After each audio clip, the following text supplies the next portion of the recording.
Hey everyone, welcome back to another Cosmic Taverns podcast. It's your, yeah, I'm not, no, it's not your boy. You don't know me. Fuck you. It's Nitsify. Welcome back. I just got a switch, so I'm vibing today.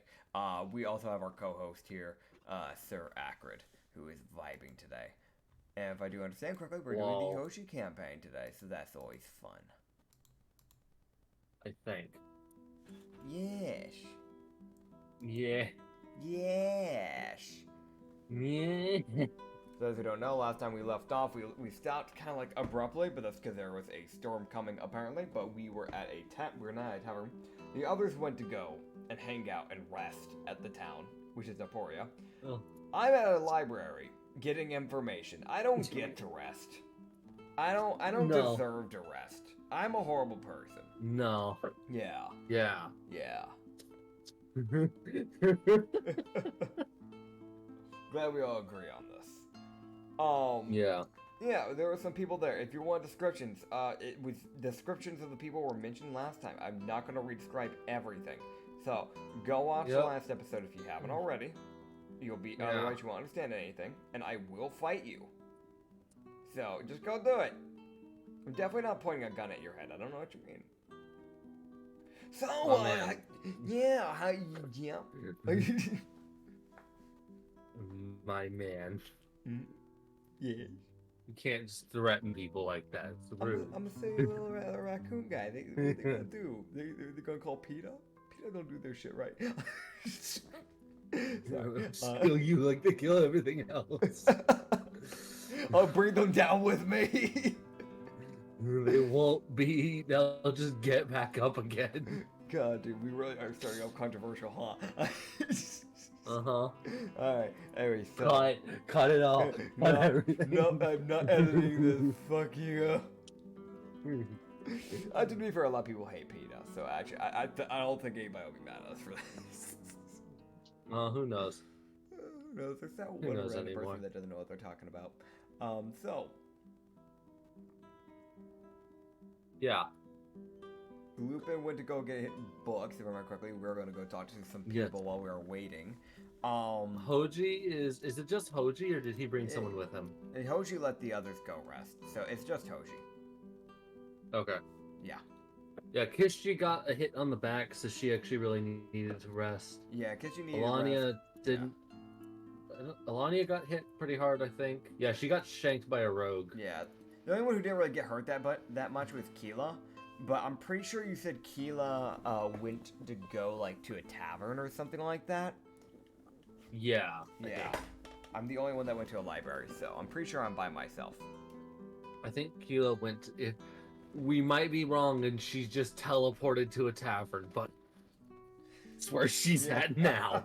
We haven't done this in like a week and a half. Yep. So Give us a break, people, okay?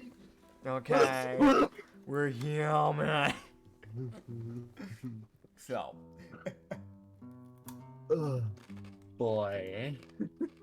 No, bar. Time to scroll back up. Yep, it's actually a pin. If you want to click on the pins. If you click and scroll down in the pin section, there's the Naporia Librarian. Naporia Librarian. There we are. Yes, there's a tiefling lady. Yep. There's a lady whose clothing doesn't fit on her right. The person who probably works here, and the shark lady studying anatomy of humans. Yes, I remember. Yes. She's very intently reading that book. Shark Lady's very intently reading. The Lupin girl is like very like she's like on the ladder, like resorting books and putting away books that people didn't put away when they left. Yeah, I remember you saying like she was very begrudgingly like fixing what people fucked up in like the library. Yeah. Yeah. It's the most like she's normally in a good mood. It is the dead of night, and she's been dealing with this for several hours. Fair. So her mood is dampened a bit. Fair. I probably won't bother her. You might bother her last. Yeah. As if her mood gets any better. What? Yeah. Or I'll help her Like, sort it as I get information. Like, I'm gonna be honest, if any one of the party was here, excluding like Barbuck, they would go help her. Yeah. You know what? Can I summon my Spectre of Mara to go help her? Let me see if it knows how to sort books. Okay, it does. Yeah, so it can help. Okay, cool, great. So he would just go send the Spectre to go like help her sort books. If she asks any questions about it, it can just point to Hoji. Okay, you see her look at the Spectre, and she doesn't say a word at the Spectre because she knows it's just a Spectre. It can't really respond. Yeah. But she sees it grab like half of the books and start putting them back, like carefully, because it's trying not to damage anything with its like razor sharp claws. That's my boy. This is why, chap. This is why you get yourself a homie like this. Only true homies try. It'll get de-existed if it doesn't. What do you mean? The true homie. Yeah, true homies are threatened. I feel like I'd also, if Hoji, because the Raven does kind of have a mind of its own, if I remember right, Hoji's just gonna let it hang out with whoever's hanging out at the library, so it can just pick a random person to hang out with. Okay, so who do you find the most interesting? Okay, that's for her. That's for her. There's a human, That's a for tiefling, her. and a shark. Uh-huh. Who's it going for? There's 3 women. Who's it? Yup. There is a man in here, but that's the Lupin.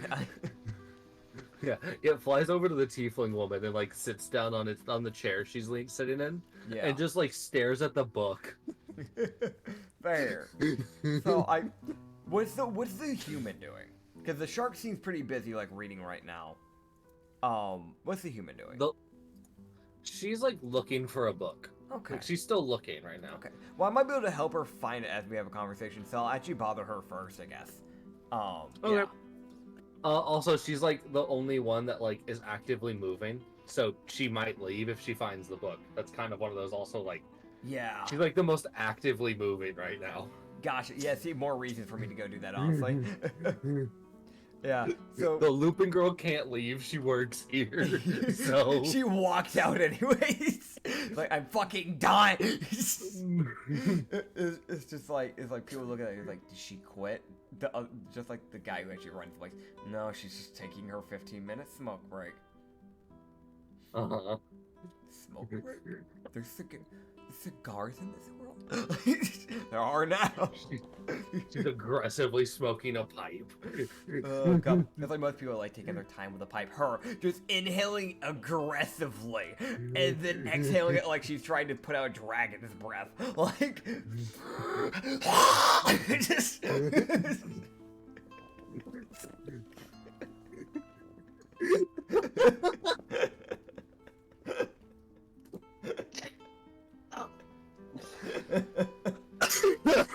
Are you okay? Oh man, that's funny. I Yes, was like- I'm fine. Us two dying That's of quite laughter. killing my I'm boyfriend. fine. I was like us two vibing and laughing. Anya, you good man? I mean, I am coughing while laughing. Fair. So- Fair. By the way, for those who don't know, she doesn't have It's headphones on right now, so entirely she can't hear fair. us. Yeah, it is completely fair. She can't hear me, but it's completely fair. Yeah, so like, is she just like, what aisle is she looking through? Is she looking through like the ebook files, F, G, ebook? Why did I pick E? There's no internet, but you know what I mean, like the aisles that has like the title start with E.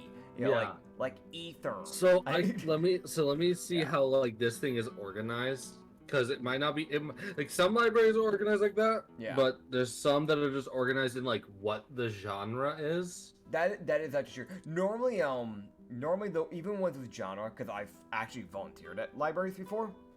Normally the ones that have genres, they'll have a genre, but they normally still have it alphabetically done. So but I do know what you mean. Like, yeah, it would be heading to a genre and then helping out with like the categorization. Like in the genre, it's alphabetical. Yeah, I know what you mean. I just wanted to specify because I know it's that weird thing to say, but I know some people haven't been to libraries. I know there's someone out there in the world that hasn't been to a library. Like, there's definitely a shot. I've been to a few, but I didn't go often. I mean, it's like nowadays you don't really need a library because nowadays you can kind of just look up anything online. You can get a hold of books online. It's like there's no point unless you just don't want to pay for a book. In that case, libraries are really useful, a really good source of information if you don't want to pay for the information, like you have to do online most of the times. Yes. Ish. Yeah. So what genre is she looking at? I guess, or number, letter, number. What? There's just one aisle that just has numbers. It's like there's a singular book in that aisle. It's just 0101010101. Fucking Morse code. It's just a cry for help from the author. It's an unknown author. Nobody's read it because nobody knows Morse code.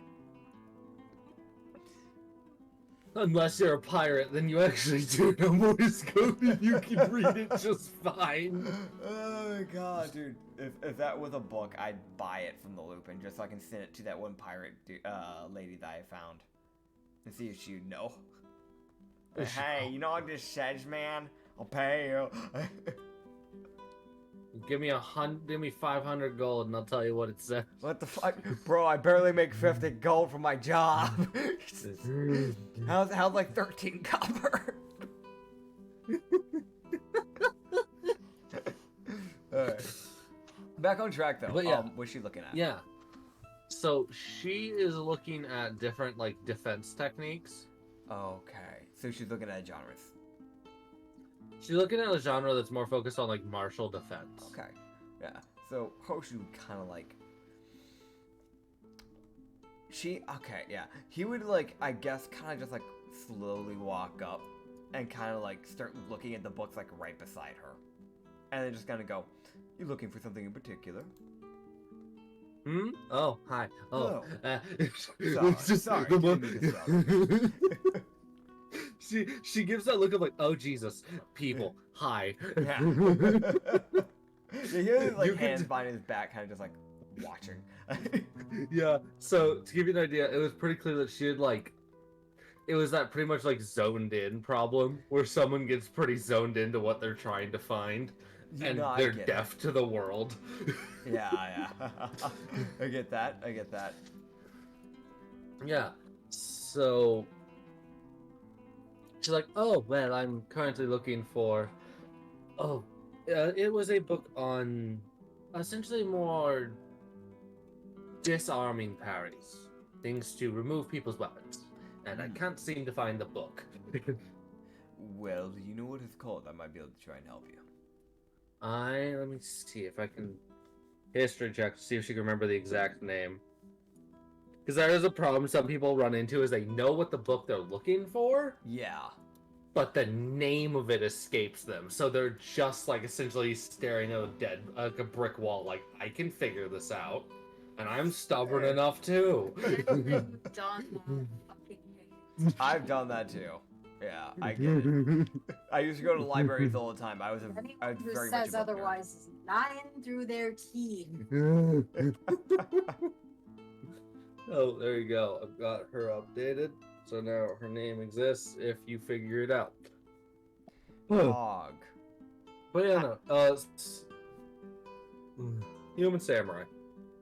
She is she'd be like, okay, well, from what I remember, the book had the name of,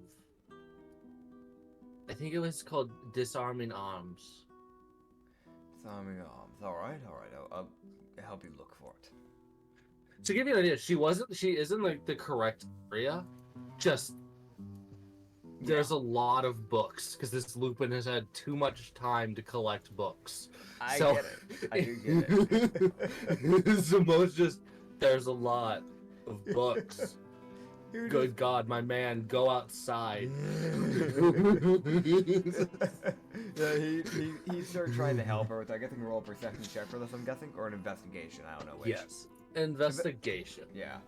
Makes more sense, because perception roll for, like, leaping around. That is a natural 17. First roll of the day, so natural 17 plus 6. So I have proficiency in this. So 23 to help look for the book. I want to mention, okay, so the DC was 21. So Damn. he does. Yeah, it was that thing of like she doesn't have proficiency in investigation, so she was just genuinely just trying to find it. Fair. Yeah. And it was, she just couldn't find it. Yeah. So to give you an idea, it was like he was looking for it, and he like started stepping back while looking, Yeah. and he saw it was one of those like slightly smaller books that slides a bit too far back in the bookshelf. I getcha, yeah. So it was the most like he was like, oh, that's just annoying. Uh-huh. And he even has to reach for it to get it because it was like near the top of the shelf, like near the top shelf. So the 6'3" half The bureau 6'3" guard having to reach. Yes. How and tall is she? The 5'4" female human. Yeah, sounds about right. He just kind of looks to her and goes, I don't think you would have been able to reach this anyways. As he just kind of reaches towards it. Look at the little baby thing.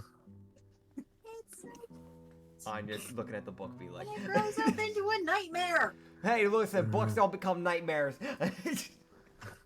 You really need to join the call so you can understand what you're commenting on without meaning to comment on it. Yes, I see. I love how you just cut out, and Anya cut out in just the right way to it sound like she said, you cunt. He's cute. I just want to put that out there. It's a nightmare.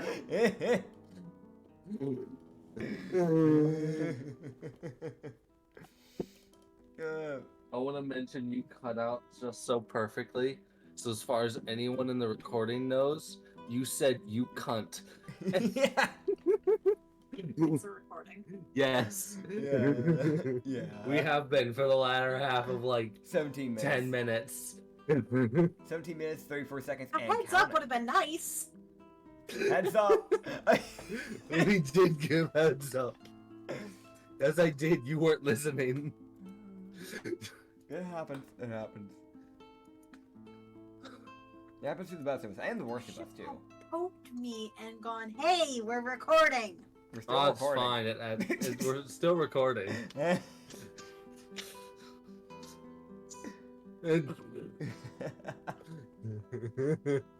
Alright, so... Yeah, he would have just... He really... You remember what he said, right? And don't check Yeah. it with your memory. Okay, yeah. Yeah, He I would, don't. like, I say think that. from He's what like, I remembered, he said, I don't think you would have been able to find this or something of he that said, nature. I don't think you would have been able to reach this anyways. As he's like reaching upwards. Yeah, so he had to reach up and back into the shelf, which Yeah. is why he was reaching. He's like, why is this difficult for me? He'll just go, as he's like kind of like pulling out, he'll just go, by the way, if I may have a word with you, of course, and he'd probably have the book out by now and kind of like handing it to her. He's like, do you have any information, like, of anything that might be going on, like rumors or anything of the sort? So just like, even if it's not around town, just in general.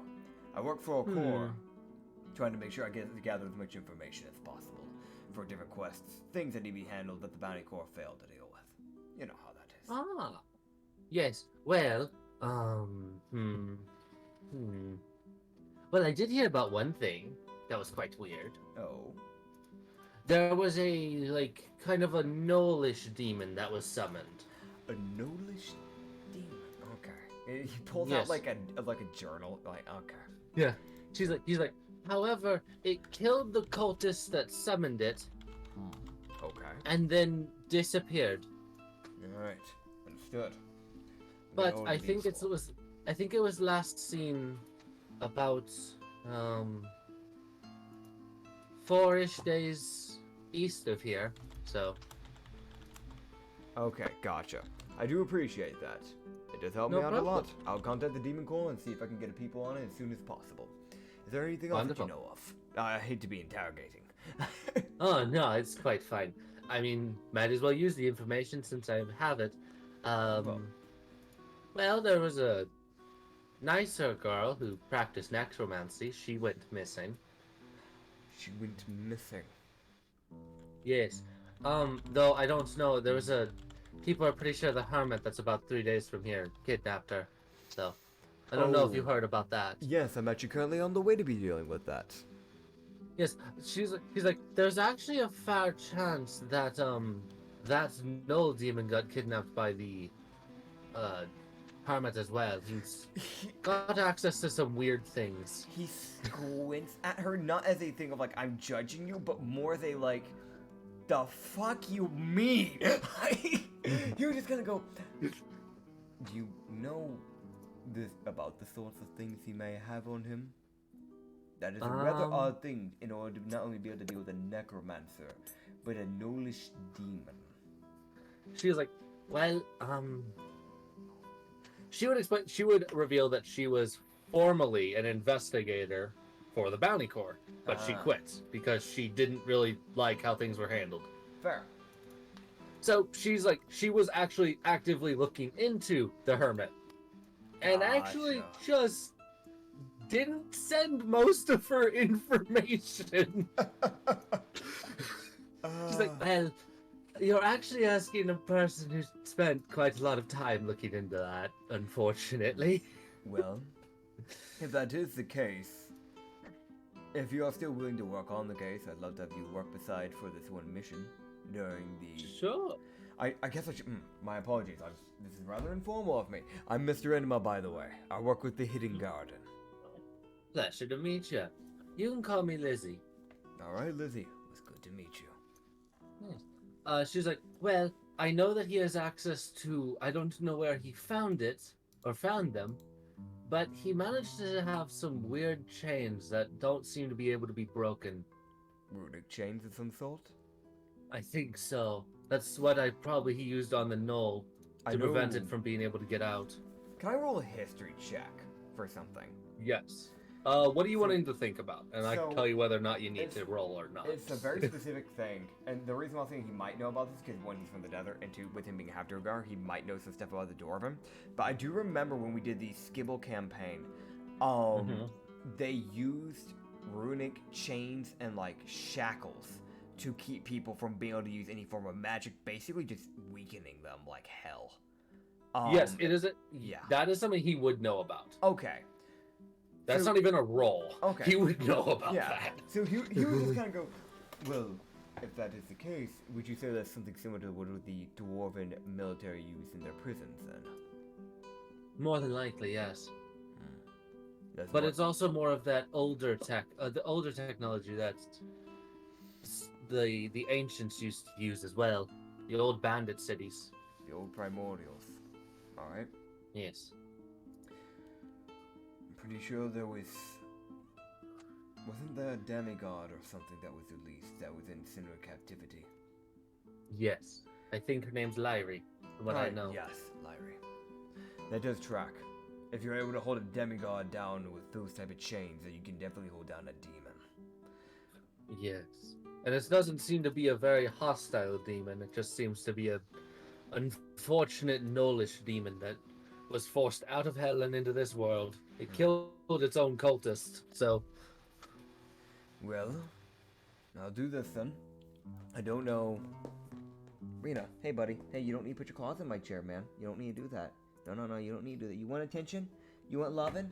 Huh, do you want me to grab my blanket? Sorry, Mr. Podcast people. It seems that a cat is requiring much loving and attention and wants many pets and scratches as of now. So I'm currently grabbing her favorite blanket. Hey, buddy. Hey. He would just kind of go, okay, well now she's walking away. Why are you like this? She just wants to bother you. He would just kind of go, just throw my train of thought. He would just kind of go, well, we do leave tomorrow tomorrow we'll be leaving to go deal with this. The longer we wait, the more things that can happen. and I do believe that urgency should always be required in any situation, including when someone is going out of their way to kidnap such people. If he's kidnapping demons and necromancers, I fear what he might try and use them for. You don't just capture them and use them as trophies, unless you're in the desert. Yes, So, the desert. I'll contact the Demon Corps as soon as possible, literally tonight, as soon as I get out of the library. I'll see you in the morning, middle of town. Is that a deal? Sounds good. Alright. Sounds wonderful. And Well, if now that I've got a book to read. Yes, you have something to read upon your travels in the process. And you'll get to meet my lovely crew. Just, don't mind the Anglerian. I love Anglerians personally. Great. You and Varbok will get along splendidly. God, you found the one person that doesn't dislike Anglerians. Yeah. Oh God. So yeah, she would smile and walk off as the natural 20 encounter leaves. God. Damn. Yeah, she was a natural 20 for this whole thing. Gosh damn, man. She doesn't seem it, but she was.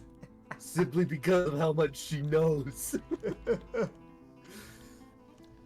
Oh God. Okay, so. She knows a lot about that hermit. And she'll probably tell you more as the travel would go. Okay. So, I Yeah. guess the next person would probably be the shark. Oh God. Okay. Because I feel like How's the tiefling won't go anytime soon due to the crow being with her. How have you acknowledged the crow? She slightly tilted the book so it could read it easier. Yay. She acknowledged it with friendliness. Yay. Simply because it's like a spectral bird and she likes those things. Yeah.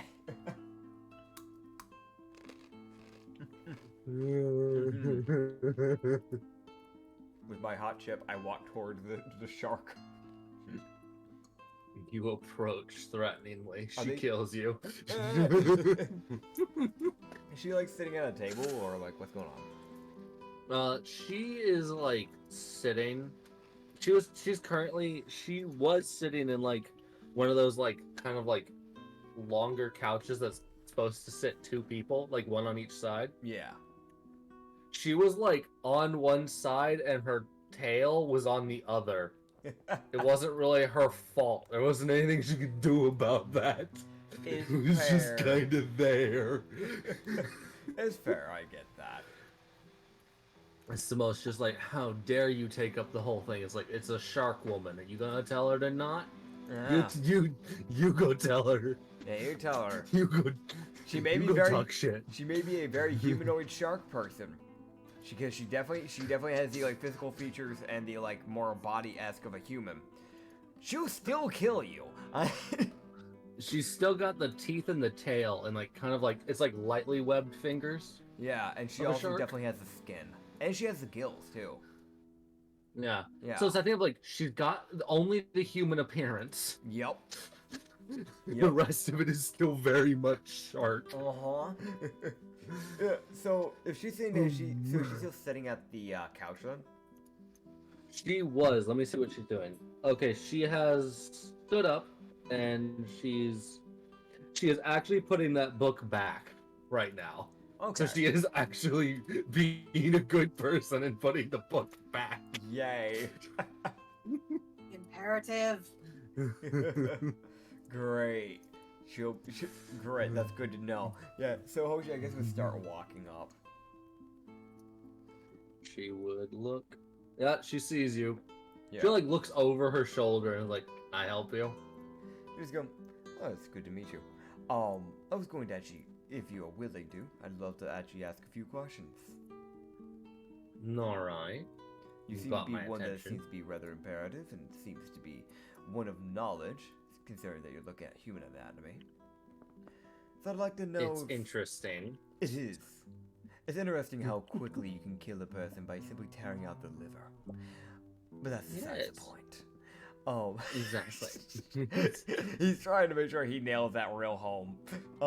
Yeah, he's like, I do not want You, of all people, to think I'm not capable, I need to make sure you know I know how to kill people.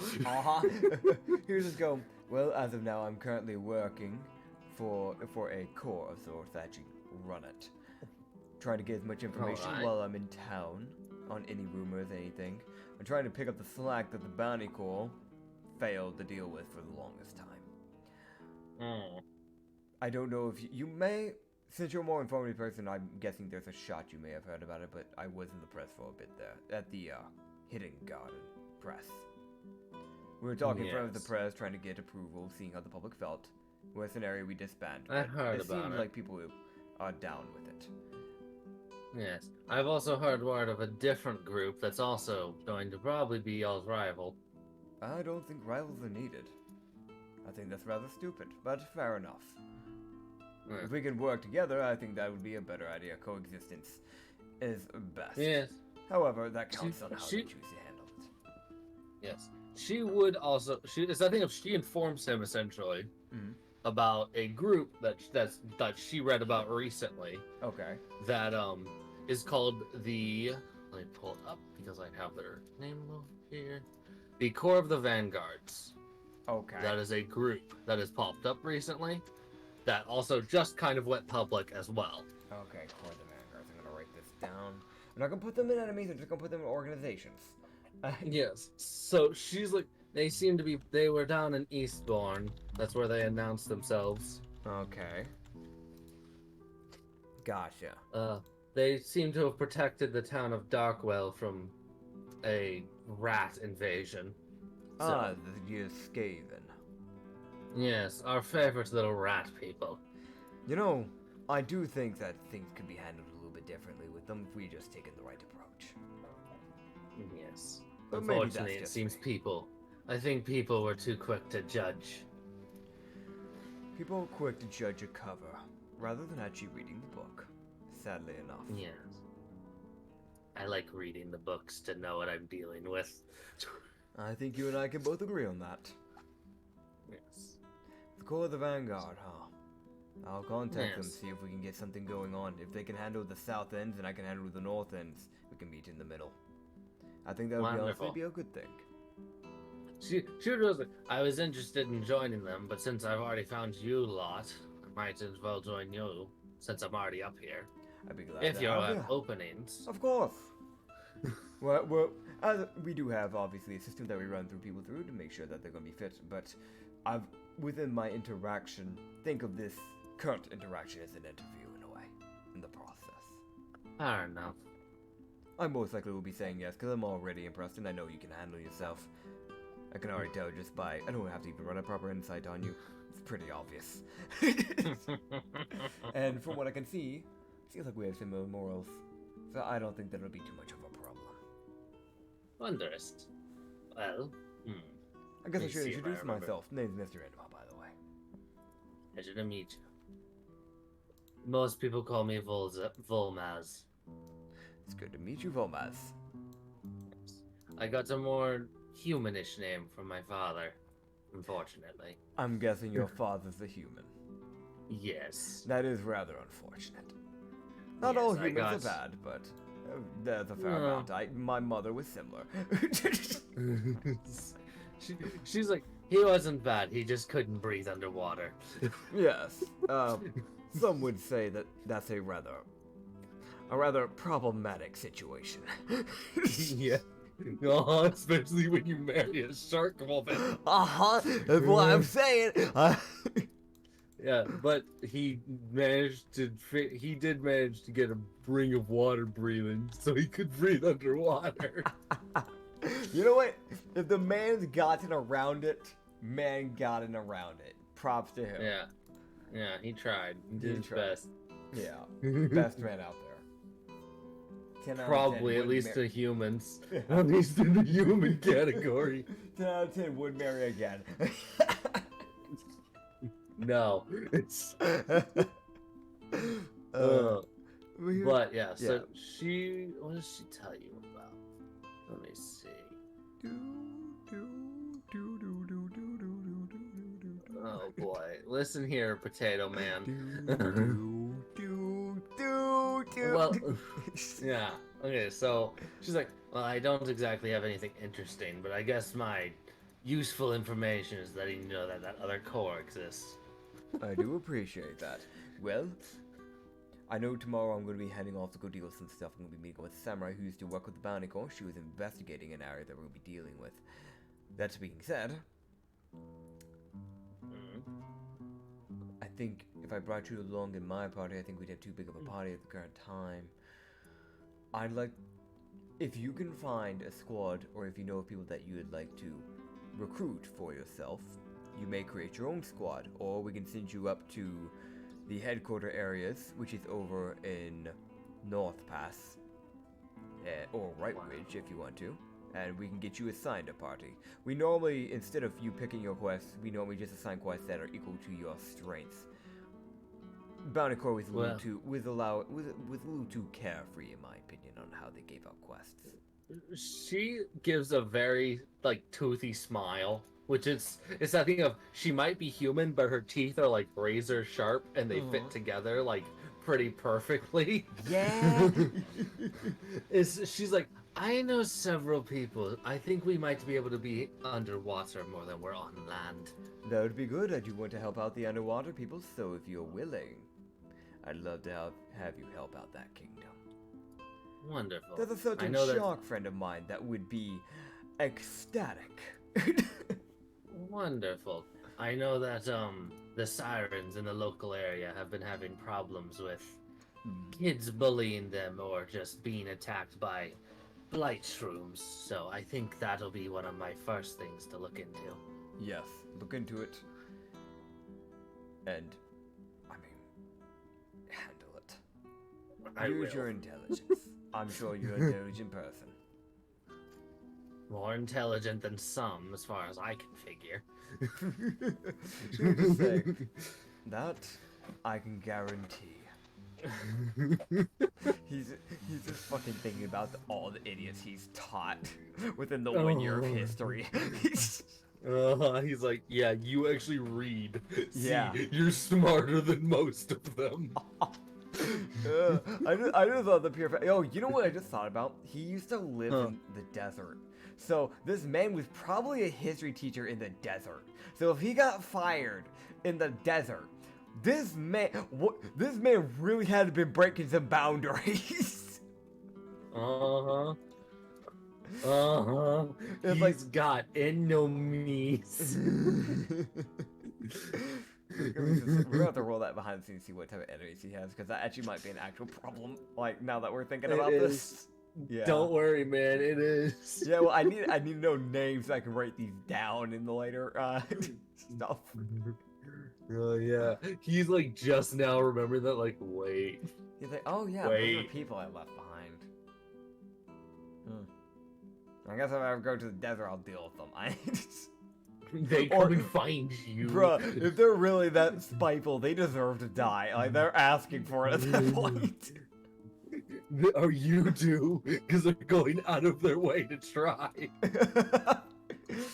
Nah, I won't allow that, man. They just fucking send a snatcher team after me.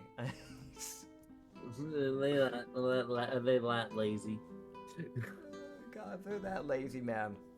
God, that's also, so for those who don't know, I guess it's something we should explain. Snatcher teams are a thing from the desert. They kind of just, they're the people that snatch people up from other countries and make them into slaves, basically. They call them claimed. They're basically slaves. There's no other good way to put it. They try to sugarcoat it. It's honestly, it's worse, the fact that they try to sugarcoat it. And the problem is a lot of people, it was the thing of the way they like sugarcoated and like phrased everything. Yeah. It bypassed the whole wait, that's slavery realization. Yeah, it was a loophole for like thing. for like a couple years. Yeah. And there was that thing of in those couple of years they got everything they needed done like legally. They got it done, and then people started piecing together like, wait, no, wait. And the problem with this is that they put on like a mental branding that like if you try to deny your like I don't like the word, but masters, like tasks, you basically have to you have to fight a wisdom save and then you take psychic damage. Like it's really one of those things where it's like Kizji is one of those people if for those who don't know, Kizji we got from Gimo. I'm pretty sure that bit got recorded, but I'm doubling back just in case. Kizji was claimed that Gimo stole a deed from her owner, I guess. And then we bought it so we could get her out of the desert and into safety. So we don't want her as a slave. We're going to eventually try and get her freedom, but it's that weird thing of we have really to pay expensive. for her freedom. Yeah, it's 40,000 Electrum. The thing is, Electrum is a desert only currency. We don't have that. Those are such terrible people. The desert really is. There's a reason why Hoji left. Hojiro left for a good reason. Anyways, getting back on track, I wanted to put that out there so people had information. So they understood the world. It's important. Yeah, so, it is actually genuinely important. World building. Yeah, world building. So we talked to the shark lady. She's probably gonna go off and go get some squads, go deal with sirens. You see her. Yeah. You see her put her book on human anatomy away. Yeah. You see her then grab a book on Kitsune anatomy. Oh. And then walk out. Oh, we know what one of the people were that were causing problems. It was a kitsune. Kitsune's dying. He's like, now how good does she say this out loud or does she think this? That's for out loud. Okay. You hear her mumble as she walks up. She's like, how sturdy are those tails? Hoji, okay, intelligence check. Do you know that answer? Well, with a 18. Does he know? Okay. Does he know? Okay, with a natural 8, was that a natural or dirty? Dirty. Okay. I feel like it wouldn't take a lot of intelligence to know. Probably. It's that weird thing no, they're not the most sturdy of things. Hojiro would just go, no. Great. And she walks out. God. So she won't kill them. She's just gonna start snapping people's tails. She walks. You see her walk up to Lupin. She's like, "I'll be back with us tomorrow," and walks out. And the Lupin girl looks at her with that expression of, "If you weren't 6'5", I'd strangle you." Oh, that's funny. I want to mention this Lupin girl is she's 5'11", so yeah, she's there. The human was 5'4", yeah, and the shark lady was 6'5". What about the tiefling? The tiefling lady, because she's sitting, you can't really tell, but she's not it's based off how the bird is sitting on her. Yeah, she's not a small person. Even sitting right now, she's about 5 feet tall. Gotcha. So she's probably in the 6 foot range. 6 foot to 7 foot, maybe. There's a shot. God. So it's that weird thing of Hojiro's he's above average. He's tall, but the shark. It's that weird thing of the shark because they're part human. It kind of averages out, so it makes sense for them to be around that height. Yeah. If they were a full shark, they would be 7-8 feet. Yeah. The tiefling's tall, probably. They're probably abnormally tall. If they're around that 7 foot, they have the same type of heights as humans do. So if they're past 6'3", they're a little abnormally tall. I feel like. Yeah. Gallon, the Demon Corps leader, who's 7 foot. He's a Triton tiefling. I cannot stress this enough. He's abnormally tall, and that's not counting his tail, which is the size of his torso. So, not the size of his torso, which is basically, I think it's around, I think we said it was, 6 feet long. So, when he's on all fours, if he scurries at all fours on you, or if he's swimming in water, you are looking at a, 13-foot long creature. He is abnormally lanky and tall. But he has wing muscle. He will knock you out. He's a druid, by the way. I fucking hate. He was my first ever character in this world, y'all. Anyways, back on track. He was a summoner. That's why Anyways. he's still your favorite. He's just so stupid. It's not even because he's my first. Because technically my first ever character was Azala Denam, the Bajuk, which is a ram person, a Bajuk lightning monk.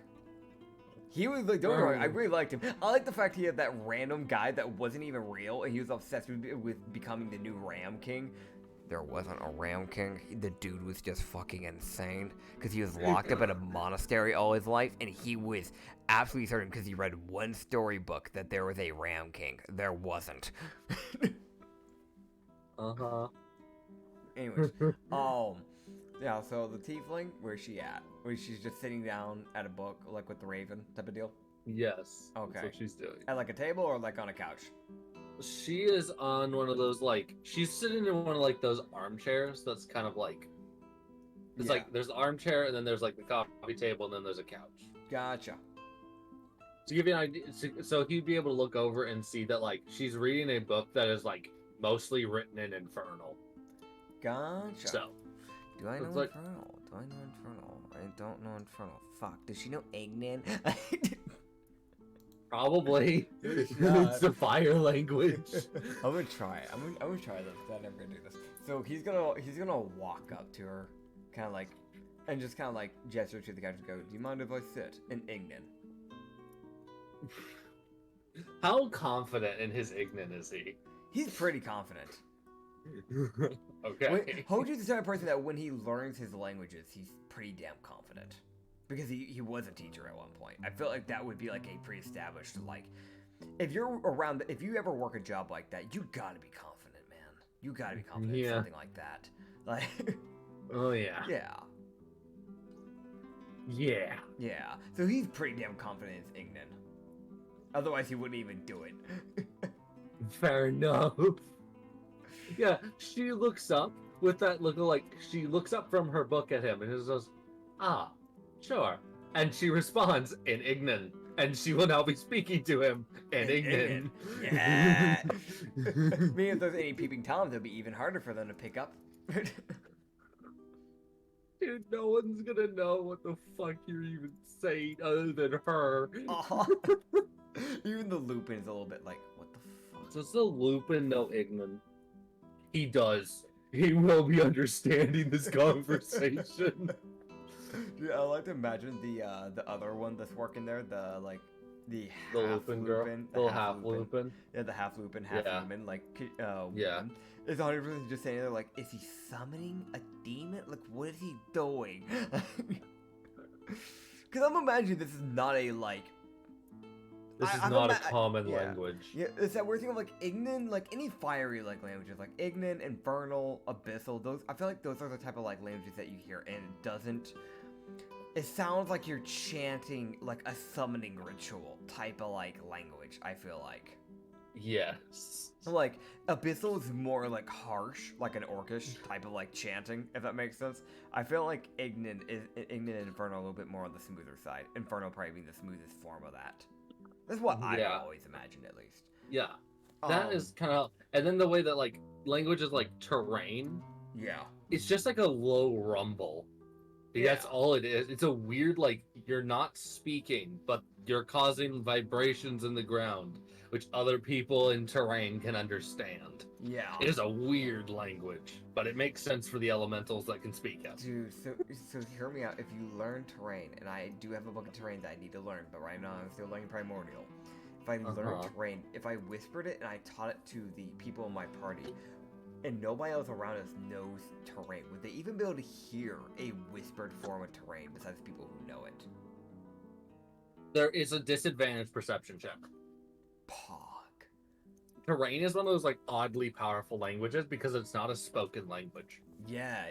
That's why I want to know. Okay, getting back on track though. Yeah, he would just kind of sit down and then kind of just go, "If you don't mind me asking, mind if I have a few questions with you?" All right. Also, hope the raven wasn't bothering you. No, it was more of a curiosity than anything else. Fair enough. Do you by chance know of any rumors or anything going on? Just in general around the world. I've been running a core, the Hidden Garden. trying to make sure I get as much information as possible to handle the things that the Bounty Corps neglected, and the things that are starting to arise as of new. Yes. Well. What's interesting enough to talk about? Well, if it gives you any ideas on the things I've handled, maybe it'll give you an idea. We've dealt with kidnappings and theft. We've also dealt with things such as demons. So we deal with a little bit of everything. Well. We recently just had a squad. It is public information, so I can actually mention this. But we recently had a squad deal with a lightning werewolf, as well as a 6-armed wraith. So we are dealing things as fast as we can. We're not going to relax.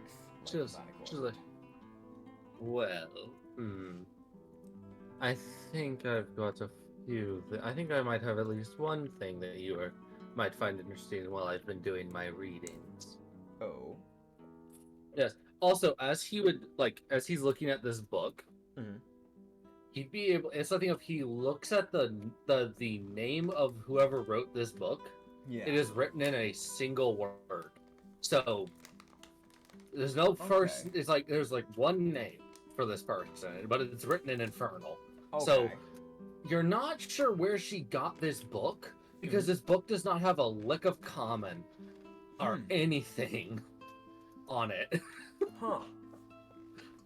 Like, this is not a book that's written. Like, now that he's closer, he can actually tell this book. There's nothing normal. Like, this book is like oddly.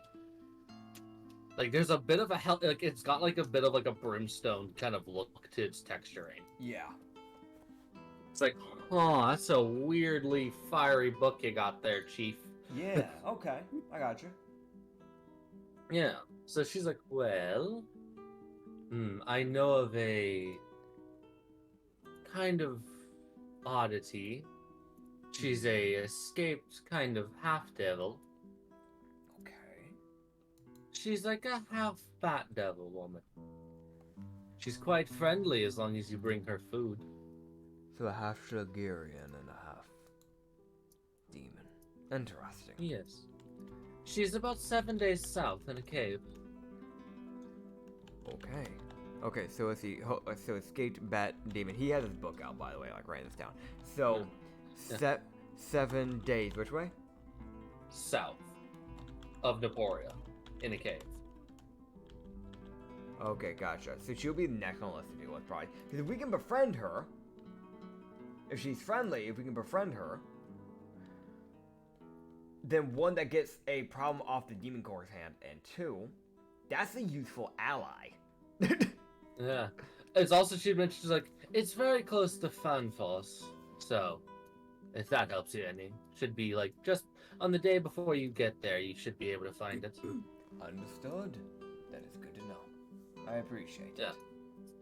Yeah. Fanfoss is 7 days away, so it's that weird thing of like, during the day of like the last day of travel, it's like in that area. That's where the cave is. Okay. It's that thing of the girl is like, the key thing that she mentions is bring her food or she will be hostile. Gotcha. You're just going to know what type of food she enjoys. She prefers more carnivorous foods, so meats. But she also has a slight sweet tooth. Understood. I'll make sure to prep for both. Yes. Well, if there isn't anything else, I'll be on my way. I don't want to bog you down. Quite all right. I hope you enjoy your reading. I don't quite recognize that book. I don't know Infernal, funny enough, despite me knowing Ignan. Oh. Quite odd. I don't know if you'd be able to read this quite version of Infernal, but might be able to understand a bit of it. Oh. Yes, this is a bit closer to true Infernal than just normal Infernal. So it's actually kind of a good thing you don't know how to read it. That is fair. What's the book on, may I ask?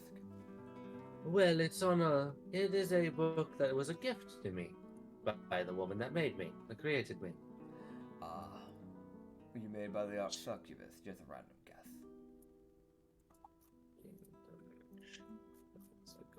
I know she dabbles a bit. She's like, yes, she created me. I think it was more boredom than anything else, but I'm happy to exist. That is fair. Well, if you ever need aid, or if you ever wish to work with us, we're always here. Wonderful. She would introduce herself as Myth. There's a Fair. bit more to her name, but she just says you can call her Myth. I understand. You just go, well, and the same to you. My name is Mr. Inma. It's only fair. I should have done it at the beginning. It would have been rather formal that way. Yes, well, informality is often more interesting. That is fair. It's always good to have a good mystery sometimes instead of having a book. Sometimes the best Yes. mysteries from the She actual life. she's like, also this might help you in dealing with some people. She kind of like pulls out like out of like a like kind of like a fiery bag of holding Yeah? that Okay. it's kind of more of okay. Oh. So the bag of holding, when she opens it, there's like fire that's coming out of it Yeah. that she reaches into and pulls out a book, and she closes the bag of holding to prevent fire from spreading. But she would hand him a book of Infernal, Whoa. so he can learn Infernal eventually. He would thank her. She's like, I'm not needing this, and it's not from this library, so I don't need it, so here you go. I appreciate it. It's very rare I find people who are actually interested in learning languages. Yes, as of now, I'm currently being taught Primordial by my dear Inglerian friend. I also have a book of terrain I need to catch up on as well. Besides Well, then that, you've got a lot of reading. Indeed, but I love a good book. There's a reason why I used to teach. As of now, I currently know Common and Deep Speech, Dwarvish and Ekin, Elvish and Ignan and Undercommon. Wonderful. You've got a good little repertoire. Indeed. It's a good thing I learned Ekin too, because I'm not originally from here. I'd be a little bit lost in the sauce. Yes, most merchants forget that Common is the more normal language and they only speak Ekin, so that was something I needed to learn as well. Fair enough. Well, Well, it was a pleasure. It was a pleasure. I bid you good do. Goodbye. Goodbye. Come on, Raven. The raven looks at you, but I'm comfy. And then just Come on. flies over. It gives that look of, but shoulder is comfortable. It's just like as it lands, he's like, so is my shoulder not comfortable enough for you? Just Am I not enough for you? Just guilt tripping it. It's a joking like guilt trip, but the raven gets that look of.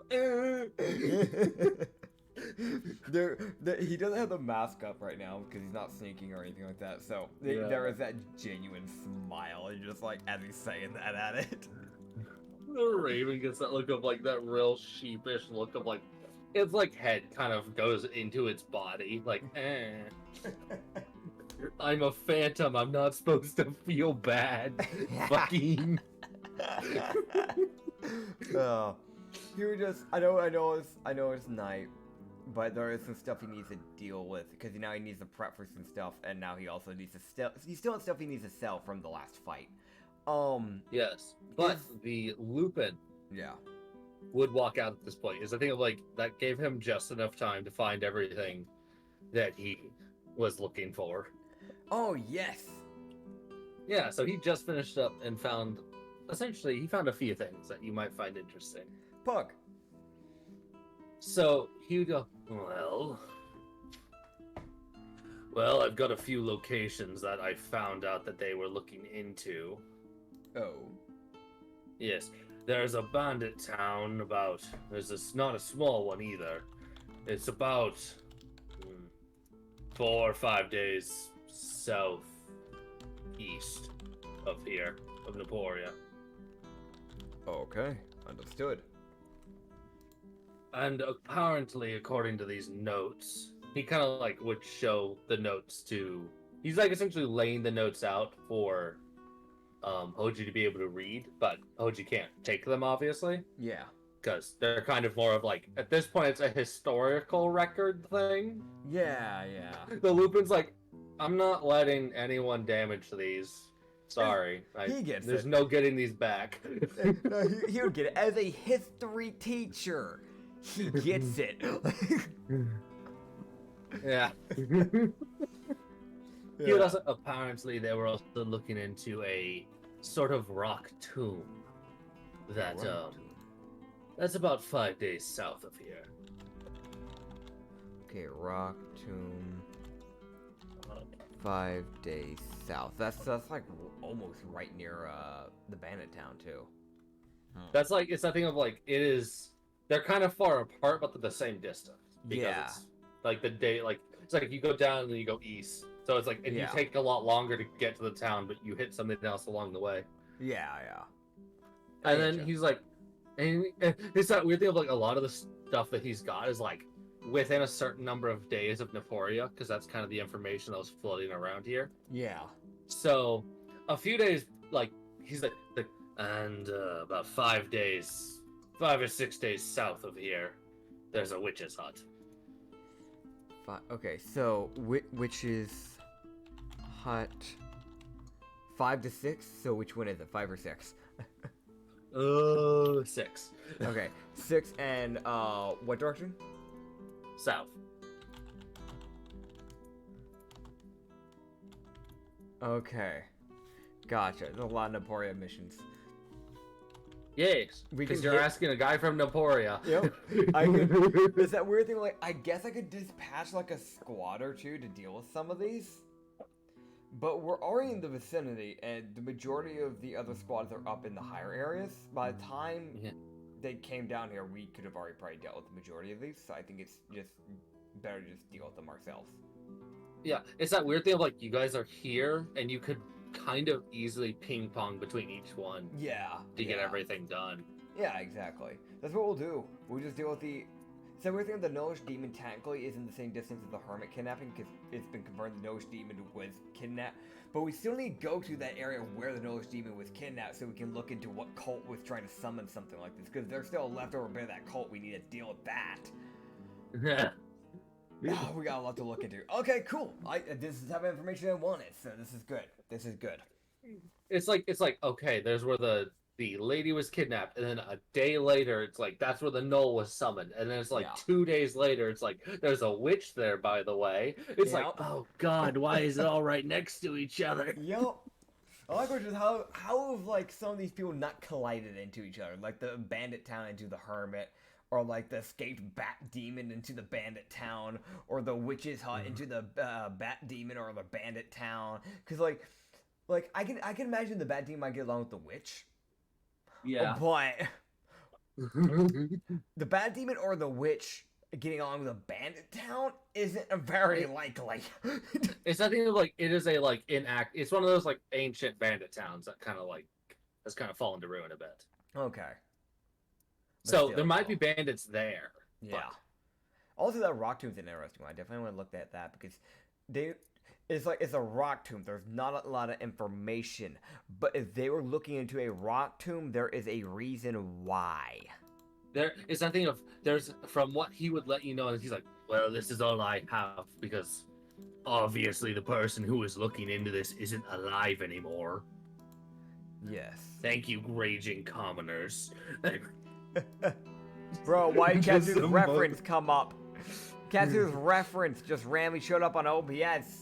Did I hit a hotkey or something? Why is multiple music tracks playing? Far Realm, go away! It's a disaster.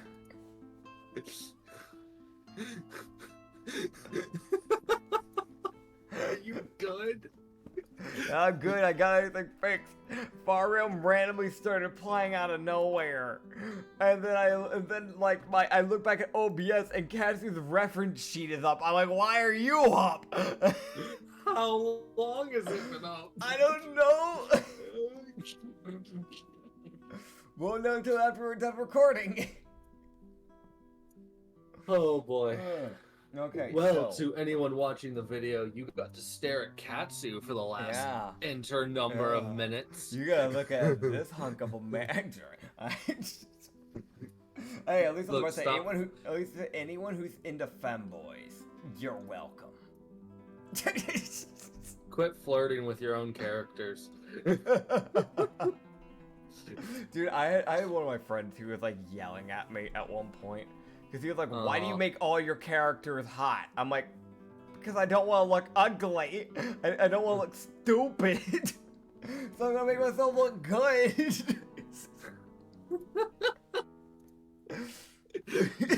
Why would I make myself not look good?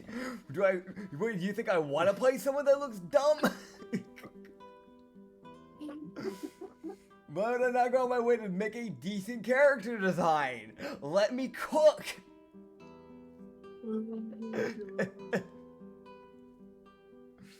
No, like I'm gonna hold on.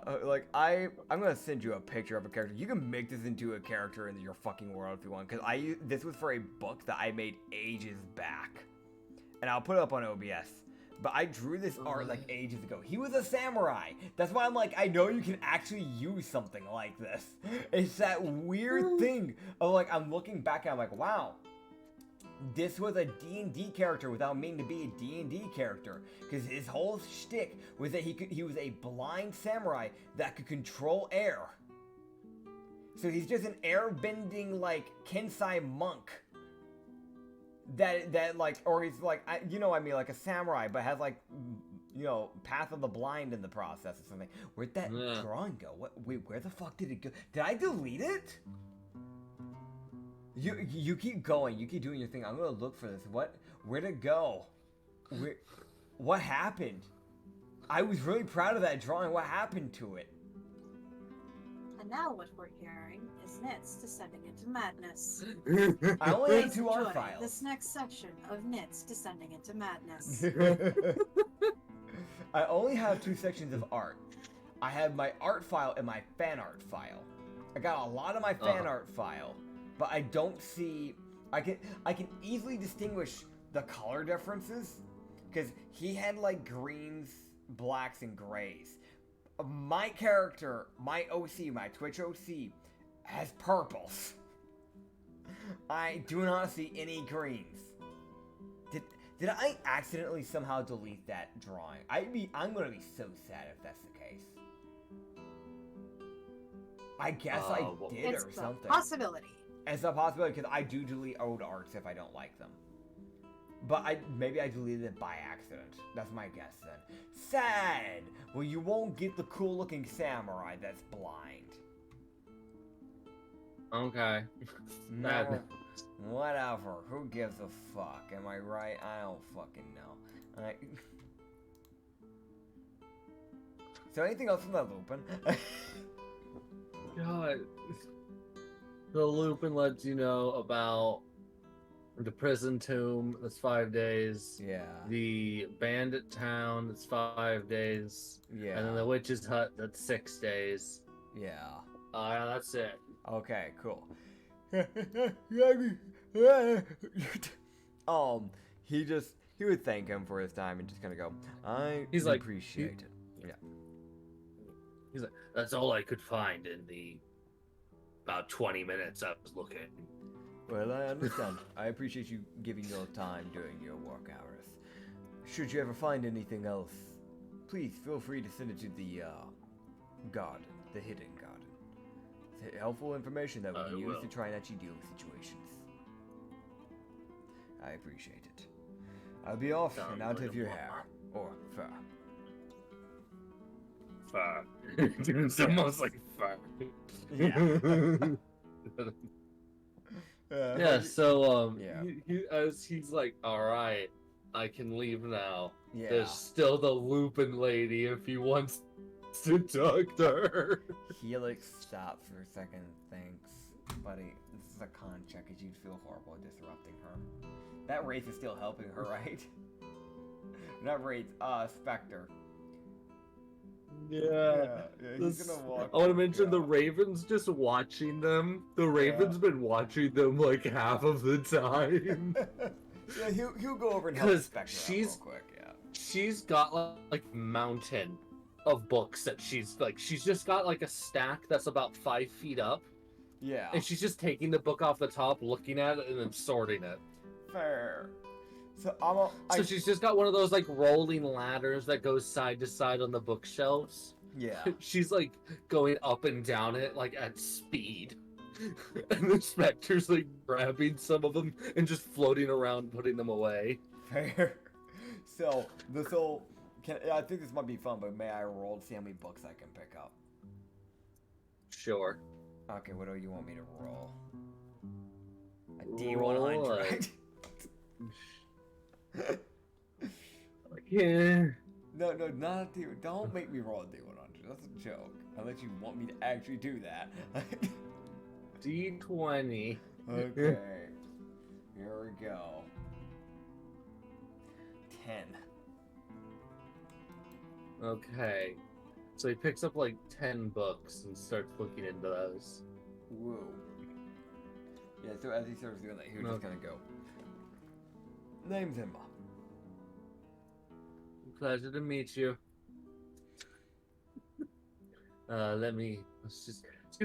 She's like very distracted, like, yes. Oh, sorry. Yes. Hi. You see that moment of like, right, you introduced yourself. Wait. Like, he was waiting. You're like, okay. Shit, wait, you introduced yourself. I'm a dick now. You see that moment of her being like, right, sorry, name is Vezra. Like, well, good to meet you guys. You see that moment of like, she's incredible. She was so distracted that she just kind of forgot to give you her name. Here, just go. Mind if I help you a bit? In more than one way, if possible. Please. You're happy to go up and down a ladder, correct? Let me help you with that. And he would just cast enlarge on her. Oh God. Okay, yeah. So she's like, oh, this makes this so much easier. It only lasts for an hour, but at least it's helpful. I'll get this done in an hour now. Yeah. Hey, you just go. As we're doing this, if you don't mind, may I question you on something? Pick your mind a little. Sure. As he's just kind of like pushing in like some books, you just kind of go, do you know of any information, any rumors or anything that might be surrounding the vicinity or even in other cities? Things that the Bountycore might have neglected, things like that, and trying to deal with them. Well, I don't know if the Bountycore neglected this one, but there's a woman walking around with a giant koi fish that's floating around her. A spirit koi fish, I'm guessing? No, it's a koi fish. It has a water bubble over its head so it can breathe as it's flying. Sorry. Is she torturing it? You? No, it's her companion.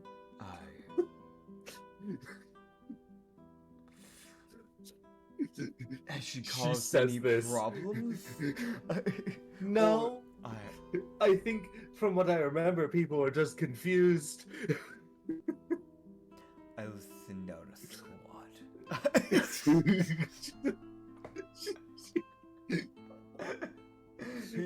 looking at it, he's like, I'll send out a squad to deal with that one.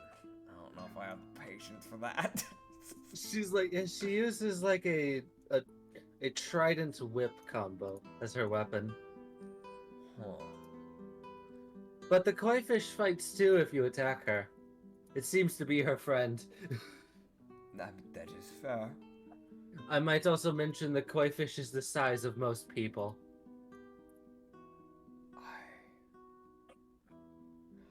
I don't even want to know where she got that from.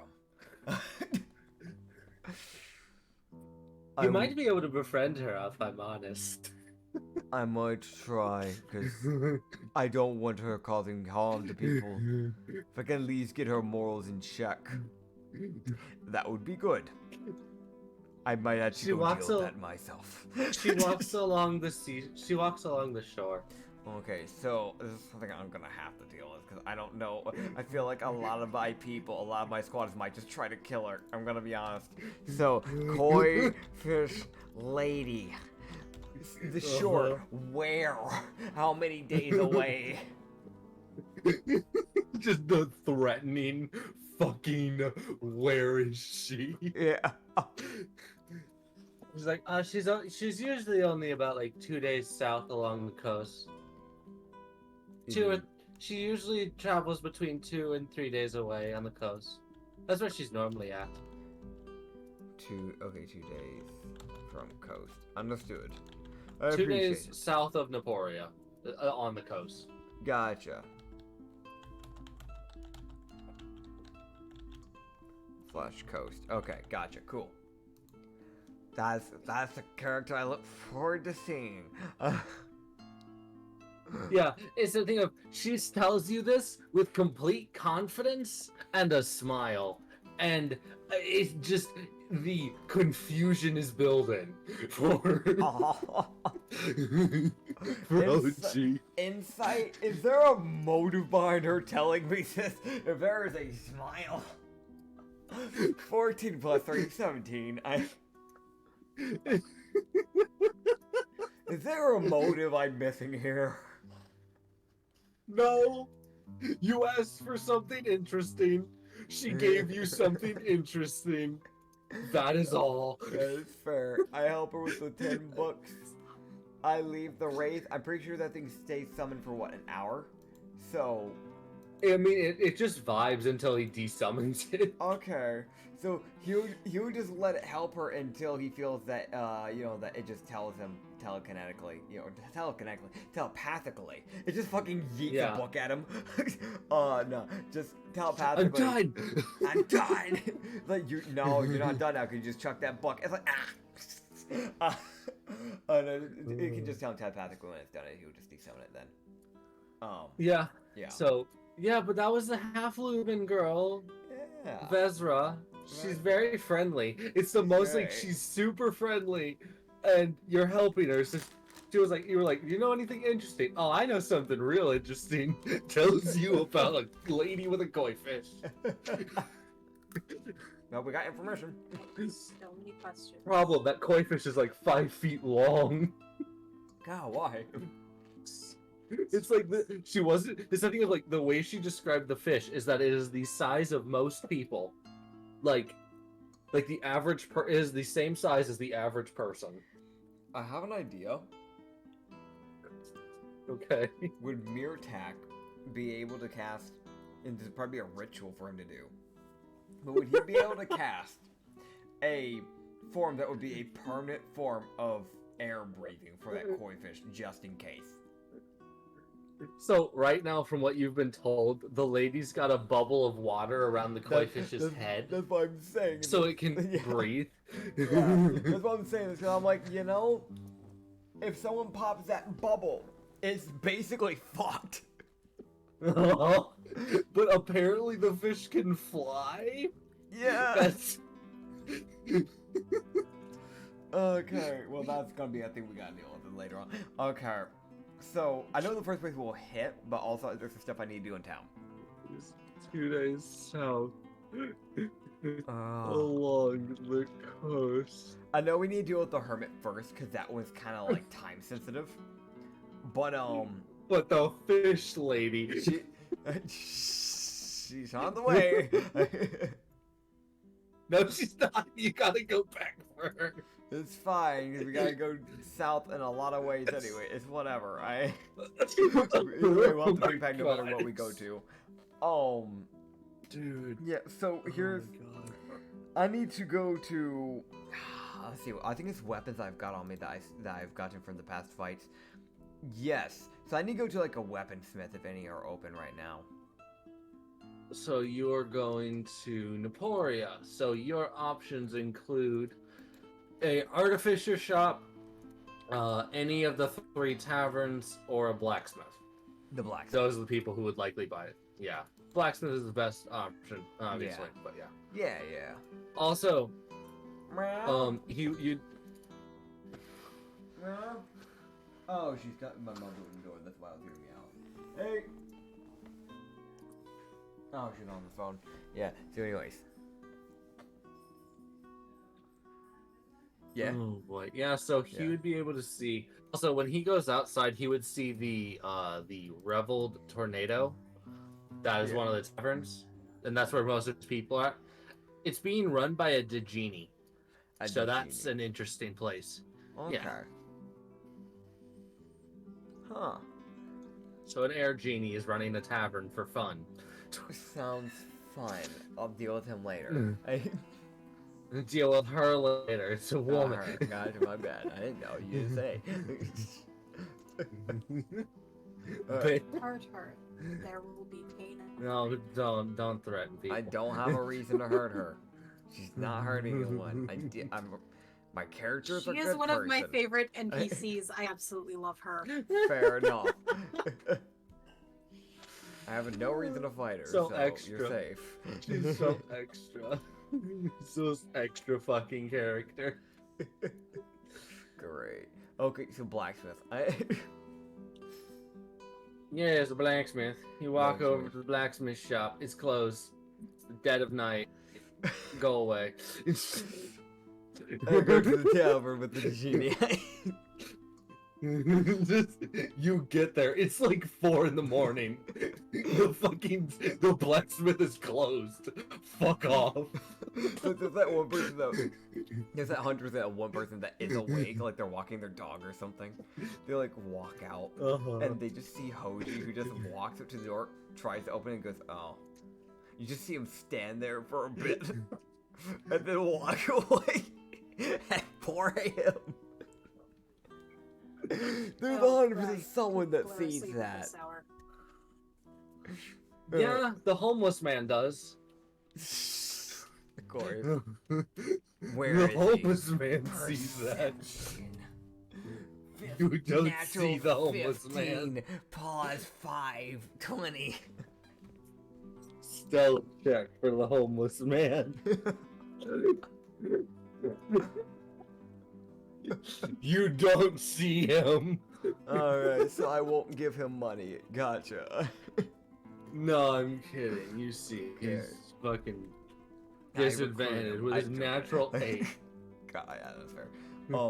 Yeah, Hoji just kind of look over at him. You look. It's something Yeah. of like Hoji, like looks around, and it's something of he looks over at his left, and there's just a homeless man sitting there in an alleyway watching. That just looks confused. He's like, "Why are you trying? It's 4 a.m., man. Like, even blacksmiths need to sleep."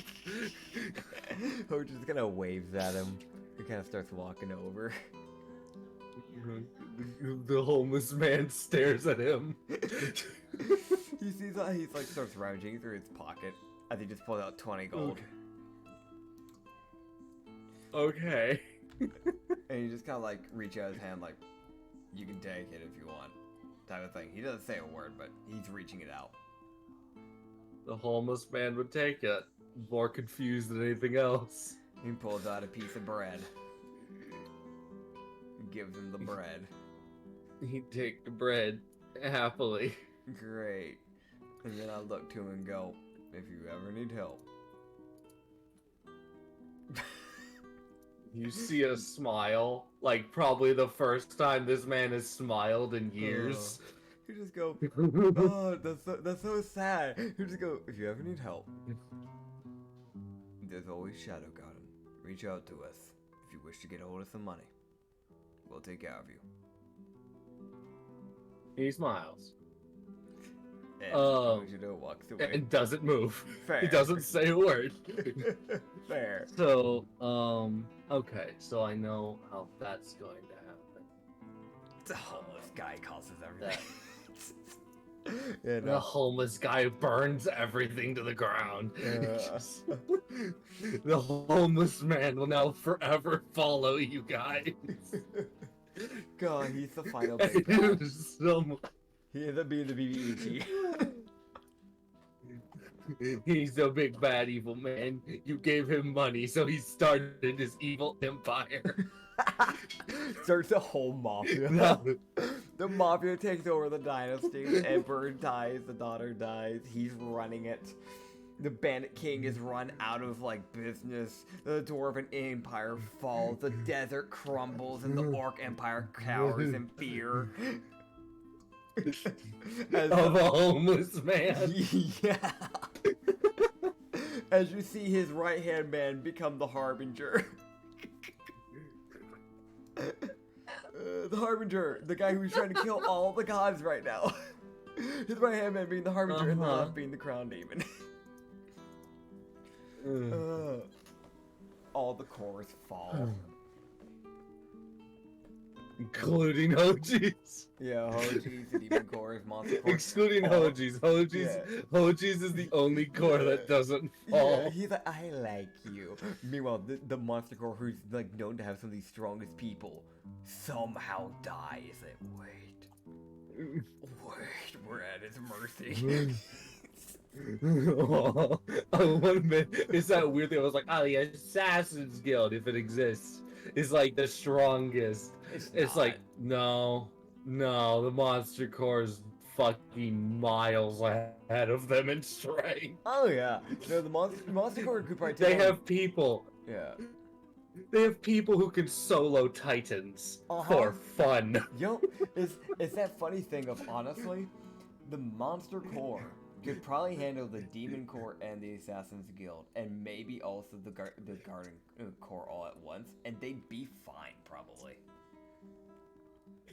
Like, it's that weird thing. It's like they may not have as many numbers, but the people they have are so heavily experienced, because those are people that have fought monsters and titans and have lived. Those are the people that have fought leviathans and titans that stand on the ground the size of skyscrapers and have fought giant toads. Castian, a past character of mine. He died, by the way. Dead. But his pet ate the titan. He got eaten by the toad. Within 2 months.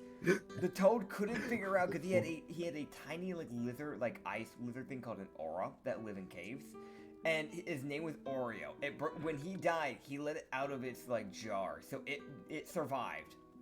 And so over the span of 2 months, it was slowly eating the titan-sized toad. So at the beginning bits, when it started realizing it was about to die, it started panic hopping, destroying huge portions of the swamp it was in.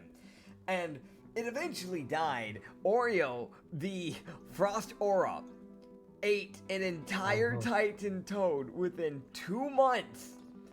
And became a threat to society because its owner was dead, was taking revenge on anything in its path besides the mushroom people, because it realized that its owner liked mushroom people.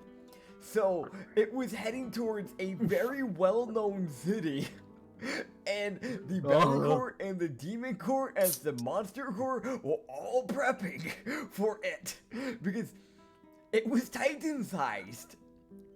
The thing that is supposed to be the size that could fit in the palm of your hand was bigger than a castle. It was approaching one of the biggest cities in the Dwarven. And at speed, that thing was moving at 75 feet a turn. And it had a freezing radius of, what was it, 5 miles? It had a chilling of effect of 5 miles, but if you were within the immediate 300 feet, it was negative, it was negative 50 degrees. Yeah. Around it. It was just fucking freezing cold. Yeah. Yeah. It would as it's moving through swamplands, it is freezing the water around it. Yeah. As it's moving. Because I'm gonna be real, I know the Monster Core is strong, but that would have been an actual challenge for them. I feel like, because that's not a normal Titan. That's an elemental Titan that said, haha, big funny. What if I froze everything? And the problem with that is that it was raged. It wasn't a normal Titan that came out of his hibernation and was just kind of neutral, just trying to figure out what was going on. That was a Titan that was raged and had motivation. It's you knock it to 0, it gets back up and heals. It's wait.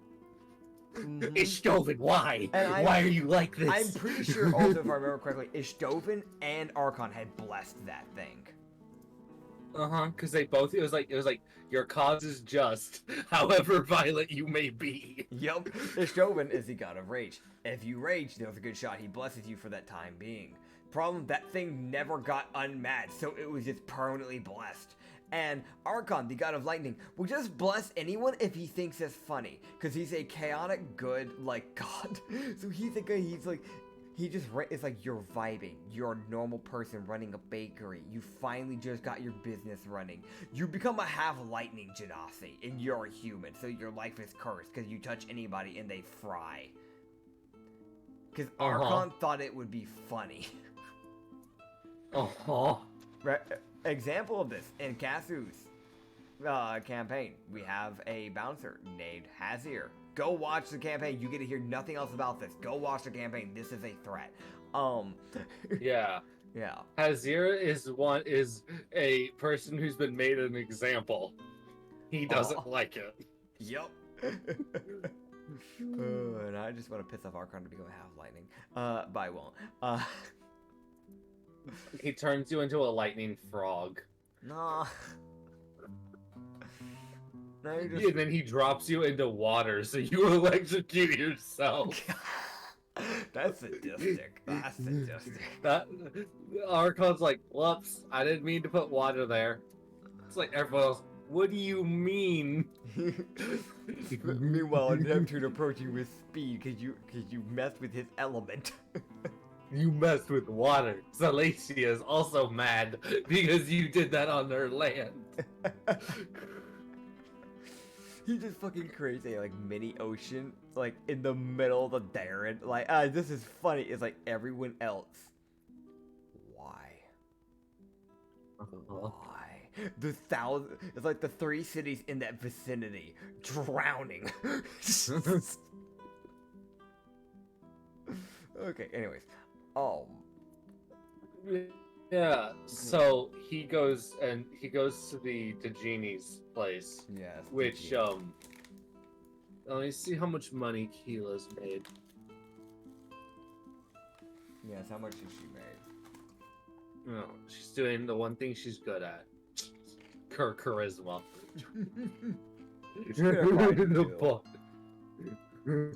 The bard. It's performing. Yeah.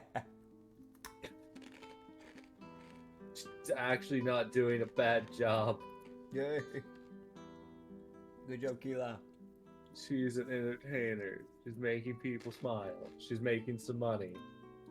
Woo. We'd love to see it. So I walk into the tavern. So she's made in total 122 gold. Oh, She'll be keeping for herself. fair. Because she did earn it. But she has already paid for the tavern, so... Pog, okay. She paid for the tavern for you guys, so... Appreciated. It's also... It's that thing of she's like, I have probably the most money, so I might as well use it. That is appreciated. So I walk into the tavern. I kick over... No, I wouldn't kick over. He walks Yeah. in. So you walk into the tavern, and I'll give you a pretty good idea of what this tavern looks like. Okay. This tavern is like, it's made out of like mostly like kind of like clouds and like air magic. Mm-hmm. That's like the inside of it is built. So there's like crackling, like there's sometimes like lightning that travels up the walls and things, and there's like gusts of air like move through the tavern. Yeah. But it's like it's not coming from outside. It's just exiting the walls. So it's like a pretty comfortable like temperature. The genie is like turning air magic into like the drink she's serving. Yeah. So, yeah. Okay. And also, I will go ahead and I will like react to where I sent her image because I've already got her image out there, and I don't want to resend it. So It's fair. this lady. Okay. So we're looking at like a light blue genie lady. Air obviously, black hair in a ponytail, like with multiple like different accessories kind of holding into a ponytail. You know, it's the thing like you put in a ponytail, but then you put like an extra one of the band things on the end of the ponytail to make it more of like more of a ponytail. It's like that. Think of like the Arabian. You know, here's a good example. Think of the Aladdin princess in Disney with what she did to her hair. Think of that, but not as much hair. Jasmine. Jasmine, yeah, I don't watch movies, but yeah, Jasmine, and then like a white like robe dress. I say robe dress. It's not a robe dress, just a dress. It's like a white dress. It's kind of revealing. It's kind of revealing. It's because it's got like also the white a genie, straps, but it's so. pretty open. Yeah, it's a genie, so Yeah. it's fair. It's normal. Just think of like again, it's a very like Arabian type of like dressing style. This is the best way I can put it. Just think of like a pretty revealing but white strapped dress, like Arabian style. You're talking like gold gauntlet like bracelets, like golden hoop earrings. You're talking a like that's not a normal long sword. That's got a curve. It's got like a hill. Would you like some assistance on this? Sure. Sure. I was just about done, but yeah, sure. Imagine Genie from Aladdin, except it's a female. She's got a scimitar, an Arabian scimitar. She's got a really flowy white dress that cuts down the side at her hips. Yeah. Good. Not as dark blue though. Like not like Will Smith dark blue. You know what I mean? Like lighter blue. Okay. I'm talking OG Genie. Yeah, OG Genie. Thought he was just. To me, he looked white. I'm gonna be honest. I couldn't tell. Pale blue. Okay, gotcha. Or I guess whitish grayish, but you know what I mean. Yeah, fair enough. All right, yeah. So I walk in. Yeah. Oh, yeah. Yeah. I mean, like I don't. I'm not gonna go get drunk or anything like that. I've got ambitions to deal with. But I can't wait. Yeah, for the no. blacksmith to open. The only person who is like still awake. Yeah. Is Keela. I'm just gonna. Well, he would just as he's passing by, just go. Don't forget, we always travel at night. It's already 4 a.m. Get your sleep. Shit. You're coming You just with hear me. shit. He just kind of like grabs her like you're coming with me. Come on. What room? So she would hand him a room key that goes to his room, and she would let him know that he's with a room with Varbuk. Okay, that's fair. Yeah. So, yeah. Here, just go. That's probably for the best. It'd be a little odd if I was with someone else. Yep. So yeah, she would wander off as she is with a room with Elenia, and Kishchi got her own room. Fair enough. Yeah. Here, just go. Well, either way, make sure you head. Otherwise, I'm not dragging you during travel. We have a samurai that will be traveling with us for the first mission, so try to set a good impression. Oh no. She just says, "Oh no," and wanders off. Fair. He's gonna, because he's able to meditate to do a long rest, he's just gonna head to his room and do a 4-hour like meditation for the long rest. That way he can still wake up, get the full long rest, and still deal with the blacksmith. So, because it's 4 a.m., so if he does this, he will be up at 8 a.m. Yes. Yeah, so he'll do that, and she should be open by now. He should be. During that meditation, he would just, I guess, just kind of like tune in with Tamara, just like letting her know how things are going type of deal. She would be pleased with his progress. Yes. It's nothing of like she likes seeing her people be successful. Yeah. It's nothing of like she's just a god who wants, she's not going to do anything to help you. She just wants you to be successful and manage to do it on your own. Yep. That's her personality. Oh yeah, no, I get that. That's why It's the most just like person in the distance giving a thumbs up type thing. Yeah. But that's why Hoji wouldn't bother her that much, because like he's like, you got other things to handle. I'll let you know what's going on every now and then. Why not? Yeah, but if some extra fucking like Eldritch Force starts fucking with Hoji and his ability to do his things, there's a pretty decent shot where I was like, stop it. Aw. The goddess of secrecy is stepping up to fight. Problem, that's the quiet one. Aw. And she's being willing to fight. Dude, if Moldor is dead, that'd be even more terrifying, because then you have two gods that are coming at you. Back on track here. He'll do that, and then he'll head to the blacksmith. Also, let me close my door. That way, you don't end up hearing any background noise. Hold on, take it off. I don't know. Hey, I'm doing good. How about you? It was good. 2.5 hour drive, but it was worth it. It was 2.5 hour drive, but it was worth it. We saw the movie. We saw the Mario movie. That was good. He gave me his Switch, so I've got that now. Got that set up. And then went to Red Robin's, so we ate there. Food was alright. It was expensive for what it was, though. Yeah. I remember it being better than what it was. Yeah. Yeah. Yeah. And then we went shopping for a very small day. I didn't buy anything, but he did. Because he forgot to get his Mother's Day present thing, which is tomorrow, so. Yeah. Yeah. And now I'm just recording with Acrid, so. Yeah. Alright. That's fair. Well, good night then, I guess. Alright. I'll see you in the morning. Alright. Door is becoming closed. You can hear that conversation. You can go fuck yourself. I am back high. Not Yes, you, Acrid. everyone could hear that conversation. Okay, well, viewers, if you heard that, you heard nothing. You're delusional. You should go to an old man's hospital. What do you call it? Where they get put in the care of the people. You should get put in one of those. For like, yeah, one of those. Yeah, just. go to one of Okay, those. so I'm glad I didn't say what my brain went to, because I knew Yeah. I was wrong. But I was just, my brain was Cemetery? like, no, Cemetery. actually, no, it's kind of worse. Okay. What did your brain go to? Cemetery's already Psych bad. ward. Wow.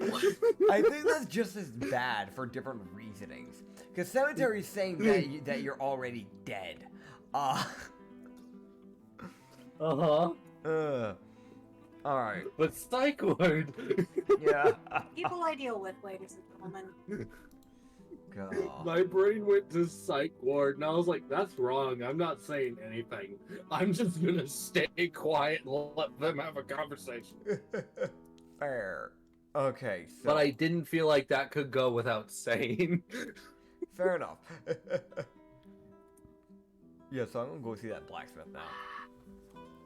Okay, Are they so open you would head now? over. They were open at 6 a.m. Eh.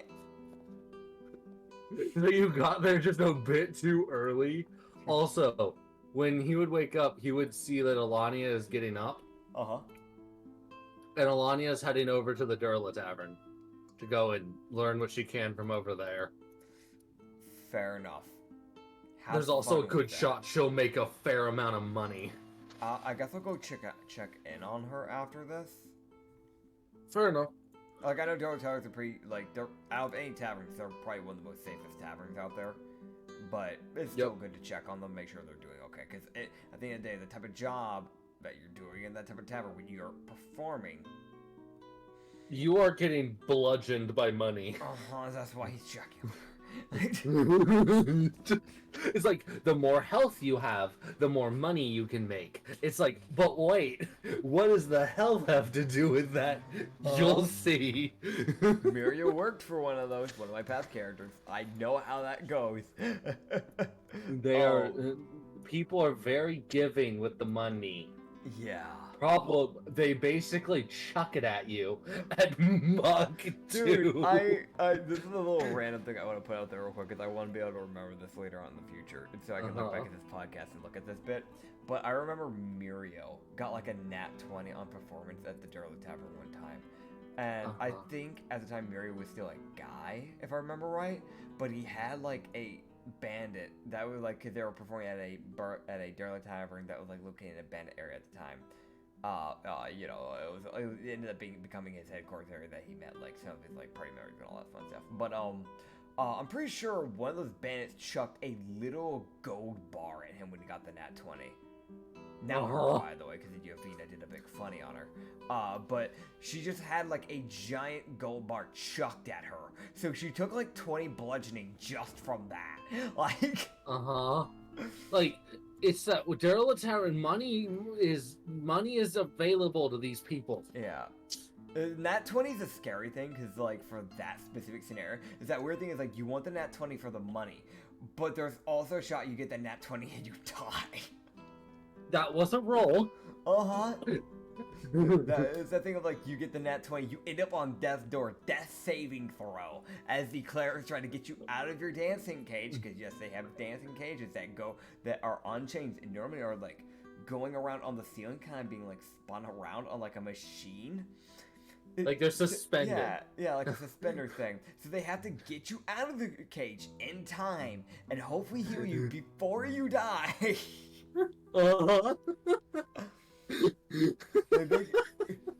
that thing is like they see you go down. It's like someone to get them down. Hit the emergency eject button.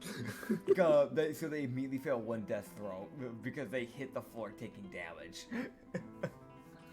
Well, they heal for 80. Is the fucking cleric cast heal from a distance? So if they roll like a nat 1, the deck's on failing, and they already failed like 1 before they got ejected, then it is a death. The smallest shot they die. It isn't high, but it's there. No. Okay. No, it's the most like. There's definitely been at least one person who has died in all of Durla taverns. The Durlas have changed nothing on how things work. It is effective. It's a culture thing, man. Yeah. It's like, it happens. It's unfortunate, but it happens. It's like, why is your reaction? Yeah. It happens.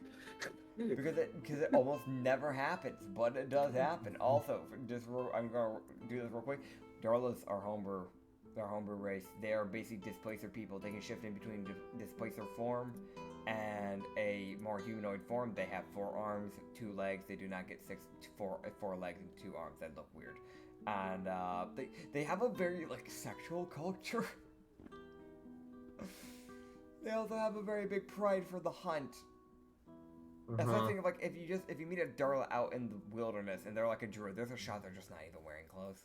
That is a genuine thing. They wear very minimalistic clothing. So like rogues barely clothe themselves. Yeah, even the barbarians barely do. Like they wear a bit more, but like they wear more like tribal-esque clothing. Yeah, tribal-esque clothing. Like the rogues are like they do that for multiple reasons. Let's be real, the rogues will partially do that just so they can seduce people, not just for the job, but just to fuck with you. Yeah, but getting back on track. The most just like you wouldn't attack someone who's not clothed, would you? It's like why are you? Why you gotta make this weird? Why you gotta make this weird? It's like, oh, I see. So you're gonna hit me so you can see the physics. It's like I know. They say that to anyone using a bludgeoning weapon. And it's just like wisdom save. The monk crying on the inside and there's a singular tear from the outside. They pull a chip as they take 66 psychic damage and a single tear goes down their right cheek.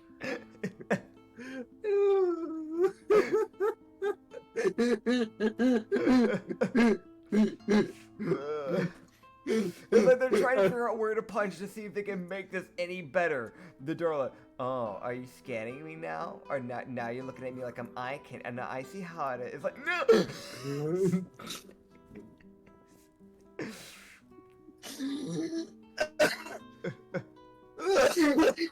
The one person that is safe from that entire race is the blind. the blind people. They are safe. And even then, if they accidentally grab the wrong area, they might no longer be safe. They're safe until they make physical contact Yeah. with the people. Yeah. Okay. Gosh damn. I fucking love the Darla race. Okay. By the way, I just want to For put this out anyone there. who's Yeah. for anyone wondering, Chip, because that was a random reference. Chip was a character in a zombie campaign we did that was completely separate, and the thing that drove Chip to crying is a person that they had found who had 0 stealth capabilities, It was but had yet managed to live. It was an elderly herbalist named Sarah. She was insane. But there was a reason why, because she was constantly in the effect of shrooms. Because the type of herbalist she was specifically a shroom herbalist. So she was always, they did this thing where they would keep her locked up at the base in this one room that was filled with shrooms. So whenever she would go out, they made a deal with her once a month. She was allowed to leave her room once a month. And she would be allowed to go in the town as long as someone they'd have a group of people going with her to make sure she didn't get killed, because she was very important.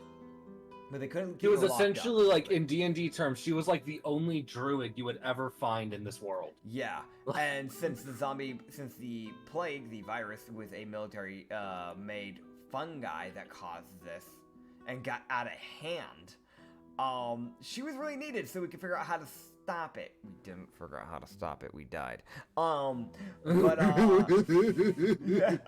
So it was a thing of Chip, who later on was actually one of the first PCs to die, if I remember right. He was one of my characters. Anya had to, and I had to. He was a sailor, and his brother, who was, I think, what was the sailor's name? So there was Chip the sailor, and there was the Daniel. Daniel, who was a parkour expert. They got into he died because he headbutted a boss that took more damage from his headbutt, which was a critical roll, and we rolled, what was it, 1 or 2 D100s? I think it was 2 D100s, right? Yeah. Yeah. It did more damage than the fucking bazooka. Or the minigun, or any other gun or weapon, as he did 324 damage when it was double in damage because of the crit, as his head caved in upon the strike. It was his final stand. He had hit 0. He had a final stand, so he had one final attack he was able to do. So that was his final attack. Yeah, the original leader of the group, who was Blake, and his brother being Cole, Blake got injured, and so Cole told Chip to step it up. He took that in the most literal sense. He genuinely told him, "I'll step it up," and walked out. And then a few days later, that boss showed up in their base. Yup. He stepped it up. Blake was crit one-shot by a boss, a scorpion boss that they had to fight. Yeah. He essentially got, this was a 6'3" human. In normal days, who was he was an ex-convict who, it was a thing of if he was the guy that if you were robbing a bank, you had him blocking a door so no one could get in. And they weren't gonna be able to open that door so long as he was standing there. I wanna paint this to the best of my ability. If I remember correctly, the brothers were Hispanic, right? Or were they, were they Hispanic? No, I don't know. I don't know if you even mentioned that. I don't think I did. Fair. They might have been. They might have had the personality for it. I don't know. they gave me because I have a lot of friends who are Hispanic, and they gave me that vibe. If that makes sense. Yeah, that's fair. So that's why I guess probably why my brain defaulted to that. But Blake was a we're gonna try and get back on topic here real quick because we've been trying to get back to the blacksmith in a bit here. But just want to put that out here. Blake was a 6'4", You could only have humans as a campaign. It was a human, like, it was like an IRL, like supposed to be IRL simulated, but with some, like, hyper buffed, hyper drugged on cocaine zombies that were, like, hyper learning how to do things. Like, they kill a technician, they learned how to make an electrical charged zombie, which is what killed Chip. But Blake was a, like, 6'4", like, heavy brawn, like, very well-built guy. Dude wielded a baseball bat that was covered in barbed wire and was filled with cement, and he could one-hand it. Yep. Let that sink in. But anyways, he was a human with 24 strength. He was scary. He was buff. Chip was getting there too. I'm pretty sure, like, at the ending, because Chip was constantly training to buff his stats, but I'm pretty sure he got, like, he got up to 21, I think. Yeah, like, he was getting there. Like, it was, I think, like, he could two-hand Blake's, like, baseball bat, and I think Blake gave him his baseball bat to use. Yeah, at the ending. Like, in a couple, in like, instances, like, here, you can use it. Yeah, he used it during the Scorpion boss fight, and, the, that fight, the Lucas fight, the electrical zombie fight, because we actually befriended Lucas. That was he was one of the only zombies to ever actually have proper sentience. Like he was having to fight the virus. Yeah, he had to fight the zombie. Yeah, because he was so close to who he was originally when it corrupted him. There wasn't a lot of time for the virus to change his personality all that much. Yeah. So he was still basically just Lucas, just undead and charged with lightning. Yeah. So it was that thing of the virus kind of fucked itself over with him. Yeah. it did that with some random zombies, because it basically would make prototypes out of people before making actual zombies of that type. So sometimes you would run into zombies that had, like, a sentience of, like, what they originally were. Like, we ran into a McDonald's employee that was like, he was just stuck in the ball pit and gave up. Because he himself, in his past life, if I remember right, didn't want to even be working there. So he really just went into the ball pit and just gave up. Uh-huh. That was such a sad zombie. That zombie was never killed. Yeah. He was just left there. We mercy kept him alive. There was, like, a chef that we ran into in that McDonald's area as well. Because we were stealing, like, food from there that we could, like, use. That's why we went there. But, and also because we got a wholesome weaponry that we could use, like the kitchen's knife, because we had to fight a chef that still had his sentience. He was still chopping up random things just at, like, a cutting board in the thing. It wasn't chopping anything. It was chopping the air. Oh, yeah, it was chopping the air. Yeah, you're right. Yeah, it was just chopping the air. Yeah, there was, like, a light cackling. It was that, like it was that thing of, like, it was someone who had gone insane. It was Or there was people like later on we actually had some PC zombie characters, which was funny because it was a weird thing of, like, they were like monster sheet playable characters. We had Anya, who had you had two of them, right? You had No, I only had one. No, you only had one? Oh yeah. I had a mini boss. Yeah, you had a mini boss one that we, like, persuaded over. We had Lucas, who we won over, who was the first one. We had yours, who was like an IT person, I think we won over. Yeah. Yeah, she was the IT person. I had the mini boss that was farting. The scorpion boss fight. Yeah. The scorpion boss. It was that thing of you had to defeat her to prove that you were strong enough to defeat the scorpion boss. Yeah. Yeah. Was the scorpion boss was guarding, like, the whole fucking reveal that it was, like, government orchestrated thing, like, it was, and all this, by the way, I want to mention, was underneath a hospital. The same hospital that one of my characters worked at. Yep. Oh, and the Lucas enemy was a character. I had a later on character named an electrician named Malachi. Malachi was friends with Lucas before he died. Lucas sacrificed himself, so that was Lucas fun. sacrificed himself to, like, he, like, overloaded one of the generators for, like, that was powering lights. He sat there for a minute, overloaded it, and it electrocuted him as he was bit. So he got turned as his, like, physical body was charged with electricity, and he died. So the fungus was like, I can use this, and tried, But it was that thing of it didn't know what it was doing, so it just was like, yeah, this'll work.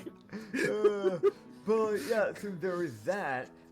There was Anya's character who I'm pretty sure she was like made of like a bunch of like different wirings and stuff. But anytime she did like attack, Yes. she seemed to take damage. Like it took a part of her body. Like her body was completely compromised with wires.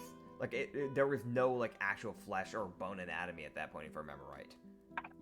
She was also like a very like it was a very like logic based system in how she thought. She thought very logically. There was no like human thought process with how she worked. She basically turned into A computer. IT software. Yeah. She basically turned into a robot. And then there was my character who we never actually got to use him, but he was gonna eventually show up. Sadly the party fully died before we ever got to that. But I'm not gonna say his actual name because it was actually named after a coworker I used to know, and we thought it was very fitting, and we've joked about the guy. He's a good guy, but I'm not gonna joke about him. I don't want to mention his name on a podcast because it's kind of fucked to do that. But he was a acid spitting zombie that could like basically crawl on like walls and ceilings. He didn't have a lot of health, but he was ranged. And he could see he had heat seeking, so he could see you through walls. He had heat vision, yeah. That was yeah, I remember that one. He was like a silent sniper. He was kind of terrifying. It was that weird thing of like in one of the fights that they had to do, that the party had to do, was like a major like battle scene where like another human group got ambushed by like a horde of zombies, and like their like central base was attacked type thing. Yeah. That zombie showed up and just kind of watched and attacked, but never really interacted with anyone and just kind of left. Yeah. He's like, oh, that's a thing that's happening. You gotta recharge. Back walks off. But okay, getting back on track with the blacksmith woman. Yes. So you would walk into the steel hook. Okay. As you would see, as I think of like the steel hook, the way it's designed is that it's kind of more of an open, like people, if they are so bold, they can walk over to where the anvil is at. Yeah. And everything. There's no like, there's like a very small counter, but it only goes out about half of the way. It's like just big enough to like place on, place any weapons she makes on it, and then that's it. Like it's the thing of like she doesn't care about preventing people from seeing or getting into her stuff. Fair enough. Do we see her right now at the anvil? Yeah, she's at the anvil working right now. All right, so I'm allowed to mention the picture that you sent. Yeah, correct? You can describe her. Yes. Not a lot of clothing gonna be real here, but she's working with fire. It's pretty fair. She does have like safety goggles that she kind of has like on top of her head. Like those are down right now. Okay, yeah, that's fair. Those the safety goggles are down, and she's wearing brown hair. She's got brown hair. I was gonna say because it looks kind of ginger to me, so I couldn't tell.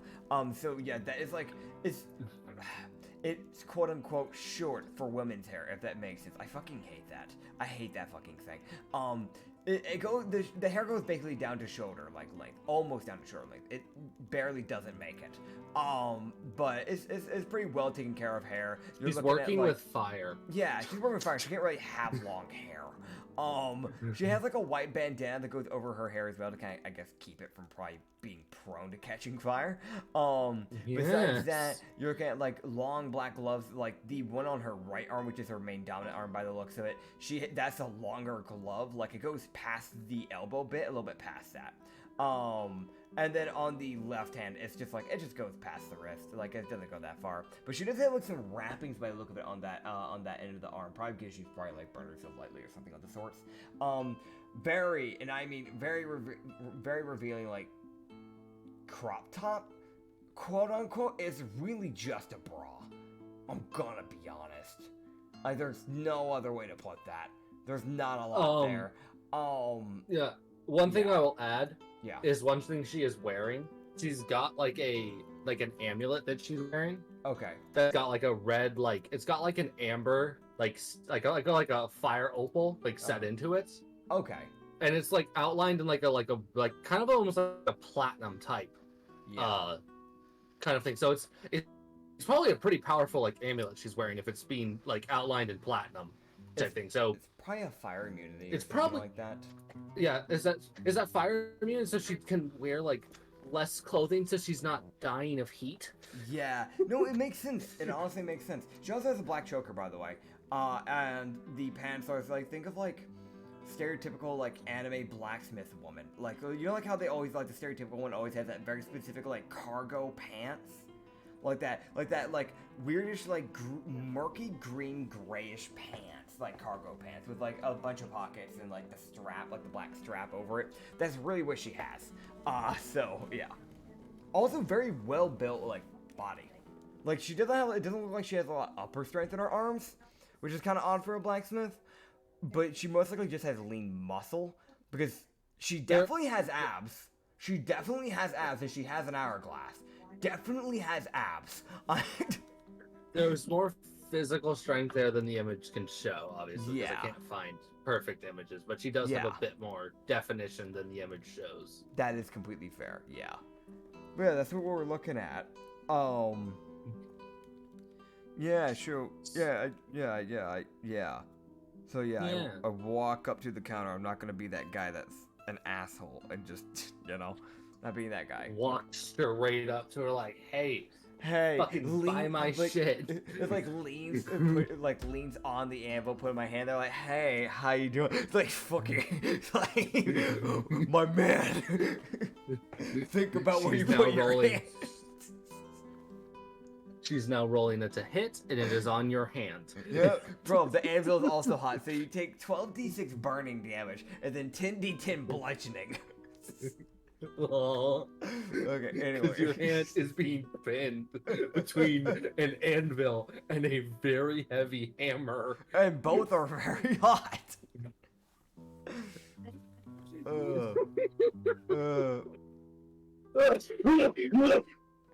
God, dude, I wish I was playing a more flirty character so I could actually do bullshit like that. However, I'm not, so I can't. Don't worry, man. Whenever you play a more flirtatious character, you can go into blacksmith shops and deal with people like this. Yeah. I mean, hey, like you can't say she's bad looking, so yeah, honestly, like that would actually make sense to go for something like that. Anyway, besides the point. So I got stuff. He would just kind of go. Actually, no. Also, let me see. He's not gonna be that guy. She's like actively working on like a sickle, from what he can tell. Yeah, he's not gonna. Sickles are a pain to actually make. That's worse than making a sword, man. He will wait quietly at the counter. It's like you say, you breathe wrong. She hits the curve the wrong way, and it gets slightly bent. It's like, God fucking. I have to remelt it and try again. Just like grabs the customer, chokes them, killing them. Like, she might. If you really fuck up enough, she just might. Need that. Okay, so. Yeah, so it's that thing of he's only kept waiting for like 5 minutes. Yeah. Because she was like, it was a thing of like she finished up the main of it, and you see her like as she's hammering, you see her stare at it for like a solid like 3 seconds, and then douse it in the oil. Like it's like fine, I think that's good enough. Fair enough. It's the most like, I hope that's right, because if that's slightly off, there's no fixing that now. Fair. That is now a set in stone. Yeah. There's no reheating and fixing that now. I mean, no, I can't mess her up if she's dousing, right? Like, there's nothing I can fuck her up with, right? Now that she's doused in it, you're good. He was waiting until she doused the sickle. Yeah. So here just go. Hello. Greetings. Glad to meet you. Mr. Enma, by the way. I should try and actually be polite. Arnie. Glad to meet you. Glad to meet you, honey. Yeah. She like puts the sickle. She like sets the sickle in like a hook, like on like a hook of like a metal. So to give you a good idea of what this place looks like, it's got the like counter, and there's like a little pot, like one of those the sliding number things, so people can do like calculations. Yeah. She's got one of those. so she can do the numbers for how much someone owes her. And then she's probably got like a sliding drawer where she puts the money in. There's like a bunch of like metal rods that go over, that kind of hang down, that like go up, so she could probably hook like sickles and whatnot on them. And then there's like rackings for a bunch of different swords and weaponry. Most of them are empty right now, so she probably just fulfilled a big order. So she's probably now trying to restock all of her equipment. Fair. You just go, this is perfect. You just go, if you're interested, of course, have some weaponry I'd like to sell to you. Alright. Also, it would be a couple minutes later, as he's like starting to, as he was starting to talk to her. Yeah. Alania would poke her head in, as she has now got all the equipment that she needs to sell as well. Great. She was at the Durla Tavern for that long. She was already at the Durla Tavern. She was at the Durla Tavern from before. Gotcha. She'll also probably sell, and she'll probably give the equipment she's got to Hoji and then go back. Fair enough. So does she just give it to her, or does she like stay and help sell? That's for staying. Yeah, she just kind of like asks like, "Are you buying things? Because I have a few things I don't need. Please." She's like, sure. Hardy's like, sure. So, Alania leaves behind 2 battle axes, 2 daggers, a great axe, a great sword, a longbow, and 2 rapiers, and then bails. Hoji just looks at you and goes, I'm with her, I'll get her the money. That suddenly makes a lot more sense, because I wasn't going to remember how much I was going to buy all those for. That is fair. And then he pulls out all of his shit. Yeah, a cutlass, a vicious crossbow, which is heavy. Okay. A leather armor, a dagger, and a battle scythe. Okay, you see her look at all these weapons that are now piling up in front of her, and she's like, it seems you and your friends seem to have gotten in a bit of a bad scrape. You could say that. Some bandits tried to jump us. We that's dealt with them. Quite unfortunate. For them, yes. Yes.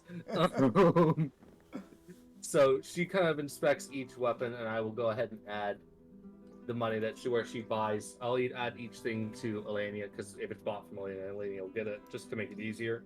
I appreciate that. Yeah. So she buys that rapier for 15. Yeah. She buys this rapier for 20. Baby, it's make-believe. She buys also. Alania left a longbow. Okay. That she got. The lady looks at it and she's like, I don't know how to use this myself. Like, the blacksmith, the very much martial person, looks at this ranged weapon and is like, I don't know how to use this. The blacksmith looked at the longbow and is like, I know how to use this, I just never have.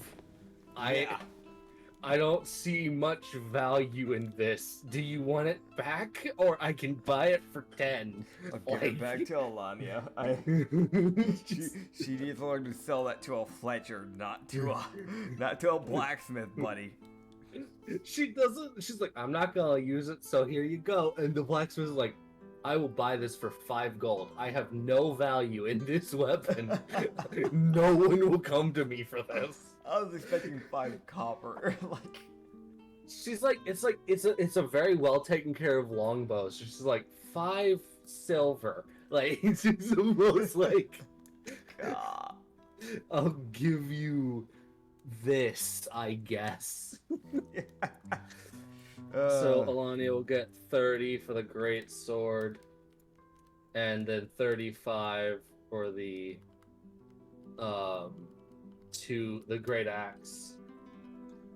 And then she buys the 2 daggers in total for 5 gold. and she buys the 2 battle axes for 20 gold each. Woo. And because Alania's not there, it's literally just that thing of she buys them for. It's the thing of she says the price, and Hoji's like, "Yep, sounds good to me. I really don't care. Just take them. Just take them. Take them. This is also, her fault for not sitting around. Yeah, Alania also bailed like the 20 arrows that came with the longbow. Again, it is the most. The blacksmith looks at the arrows with that look of fucking. This is kindling. Like. Yeah. This is kindling. Do you want it back? Here you go. Yeah. Give back to her again. Yeah, so I'll just leave that in her inventory. Fair. God, that's the most, like, she tried to be smart. Problem, she was an idiot. Yep.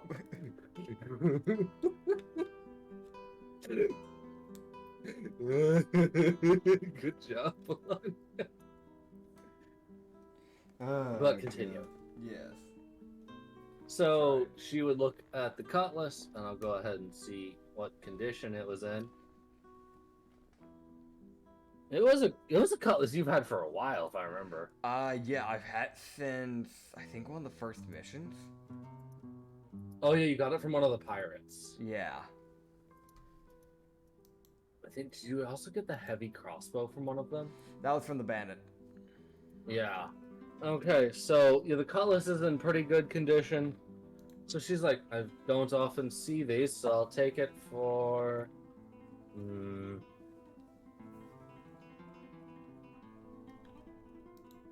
She'd offer like 32 gold for it, mainly just because she doesn't see those very often.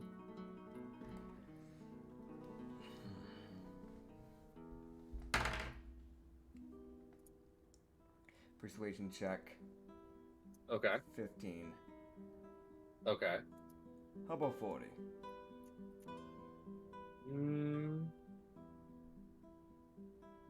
30. How about 36? I'll take it. Alright, so he gets 36 gold from her. Pog. She was like, I'll meet you halfway. Oh, no, I don't want to buy this for 40. He knew.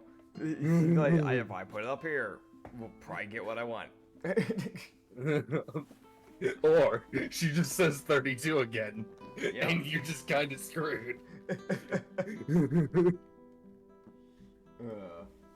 There's a shot if he gets a good persuasion check that he'll get whatever he asks for, but yeah, it's not a good shot. It's fair. Especially with a lady like this who's used to both being flirted with and people trying to persuade her. Yep. Okay, vicious crossbow. Can she even use that? It's a ranged weapon. It's one of those weird things of, because it's more of like a heavy based crossbow, blacksmiths are known to sell those. Yeah. Because it's more like, it's a heavier bit of equipment. It's not like just a piece of wood and string, but I know there's more to that than into that for a longbow, but there's more like metal in like most crossbows. So yeah. She's like, I might get one random person who wants to buy this, so, and because it's actually a bit more unique than just a normal heavy crossbow, how's 70 gold. I don't think that's a fair trade. I can take that. Wondrous. Anything else? Will I see what the battle scythe? Ah, right. It's the most just like, she's looking at all the equipment, she's like, is that it? No, there's more. Okay. Yeah, there's two more. It's the battle scythe and the leather. I'm gonna keep the dagger. Oh. Fucking, I'm gonna keep the dagger. You never know, man. You might need it. It's a good throwing weapon. Yeah, so for the leather, yeah, that's fair. She's like, how's 7 gold for the leather? It's fair. It's pretty well used. I understand. Yes. And for the battle side, how much have you seen of the battle side? I've never seen Okay. any enemy use a battle scythe personally, so I'd be surprised. The item costs 200 gold, like naturally in D&D. So I'm like, no, not 220. Sorry, my bad. Never mind. I'm stupid. I misread the G as an O. It costs 200 gold. Bruh, not even a 0. I thought it was an O. Bruh. My man. I thought it was a 0, but I said O. 20. Yeah, man. Optimum pieces. It's a man. completely different currency. Ah, yes, the Switch. How do I turn this thing off? Oh, there. Shut the fuck up. Still getting used to the Switch. I see I'm boring you. No. I didn't expect to be in town the whole episode today either. I didn't either. Yeah, you're like, yeah, it's gonna be really interesting stuff today. I was like, okay, I'm gonna be hearing some interesting things today. We've just been in town. I'm gonna be honest, you have heard a lot of interesting things, to be fair. We have, but it wasn't the stuff you're expecting to be doing. No, I was expecting to have to tell you about all the things. The blacksmith bit I was not expecting. Yeah, no, so she's like, This is a dwarven weapon. Why do you have this? It's fine. The half Duergar is standing there like, what do you mean? She's Look at literally me. She's like, half Duergar are common around here. You could just be a Viking. he just squints at her. She's not wrong. he just says, I'm from the desert. Huh. How's 70 gold? It's a deal. Just the most.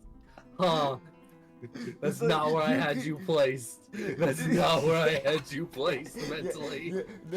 He was hearing her say that, and he was seeing the bait. He's like, I know for a fact you don't know where the fuck I'm from.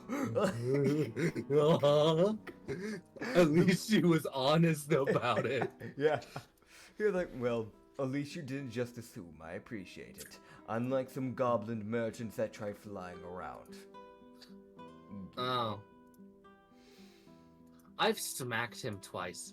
Anyways. I've been tempted.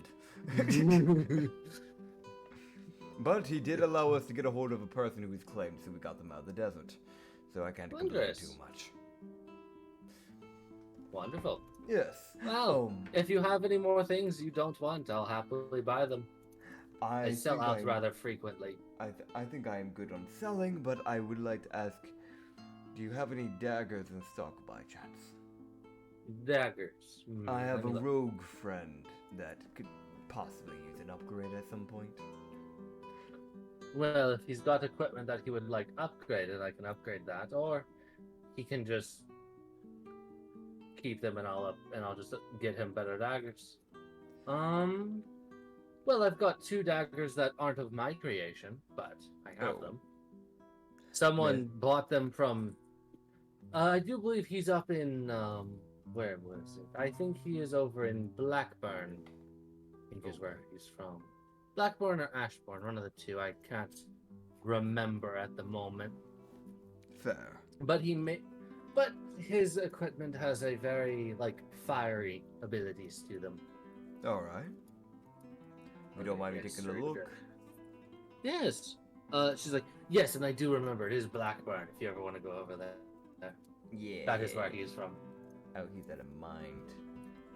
Yeah, he would mention that he is like a magma, Genasi smith. Yeah. Who in most of his she pulls out the 2 daggers and she's like the pretense she says is that his weapons are very identifiable because of the way he designs them. Yeah. So his equipment has the dagger is it's like a mithril steel hilt, with like a dragon maw with the blade coming out of it. Okay. So it is she pulls out two, let me pull it up, because I think I had it up on someone. Guess not. Pull it up again. She pulls out two golden spark daggers. Okay. So she would mention, from what she understands, these daggers do the base little bit of the base piercing damage, and then when you activate the charge, when you use the magic in it, it adds a little bit more of a hit with fire damage. Alright. So the weapon itself does a d4 of piercing and 3d4 of fire damage. Cool. How much? So she's offering up two of those. How much do you value these? That's fair. You will unless you buy them from the guy directly, you will likely never see these again. So it's a thing of like, it's daggers. They usually only cost like a gold. Yeah. 2 gold. So she's like, well, I rarely see these, but you've sold a lot of things to me. Yeah. Sitting there debating it. So she's like, how about for both of them as like a package deal? About 30 gold. I can do that. 30 gold Right. out, and you can just throw it up in Varbuck's inventory, I guess, because it's going to Varbuck. Yes. It's like, no, it's going to the bard. Not a bard that's physically inept. Wonderful. Yeah. Look, she's trying. She is. Listen here, fuck. She's trying. Go. These are definitely daggers that Varbuck needs, for sure. Yeah, give him that bonus fire damage, you sadistic asshole. Yeah, give him that extra 6d4 fire damage. That's what he needs. Listen, life's temporary. Yeah, yours sure is. I know. So I might as well make it worthwhile. Dude, I'm gonna mention, it's like Hoji dies. The rest of the party keeps going. Yep. But Hoji's gone, so I can live in peace. You mean it's that thing, like, Varbuck is the quote-unquote main threat. But he's only really the main threat because of the way Hoji does stuff.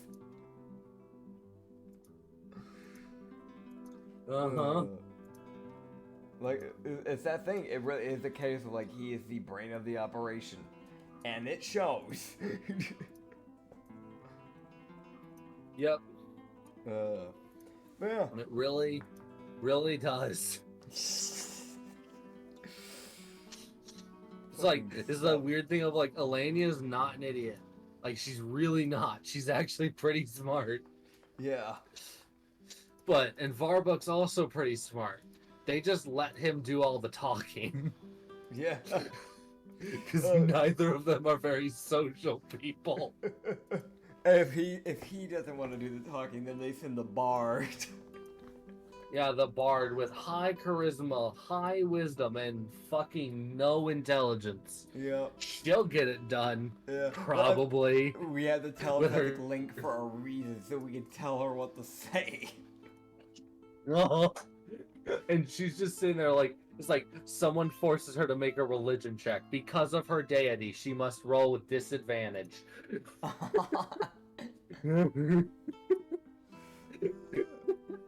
Because, like, she's trying to fit in with, like, she's like part of her mission requires her to fit in with, like, this random priest guy. So she's having to befriend him. He's like, yes, my favorite, verse from the Archon Bible is 39:7. What's your favorite? Her. Shaking. As she's sweating profusely. Religion check. My favorite verse is bastard. That's not a verse. But anyway, yeah. So we finish up My with man. blacksmith, and then My man. we don't Finish leave, up with we don't leave till sunset, right? So what time is it before? How many hours before sunset? That's what I should ask. 10. 10 hours before sunset? Yes. Well, I haven't done a proper sleep, so I'm just gonna do a proper sleep, man. Oh wait, I guess I should check in the Darla Tavern because of Alania. I'm just going to peek in real quick. Just like, she's alive, right? Okay, so I because wanna you stealth. I peeked don't in, want people seeing me in this place. perception check. Perception Okay. check for someone who's here. Dirty 19. So what's your? Okay, where? Yeah, this person. Oh. Oh, fuck, no.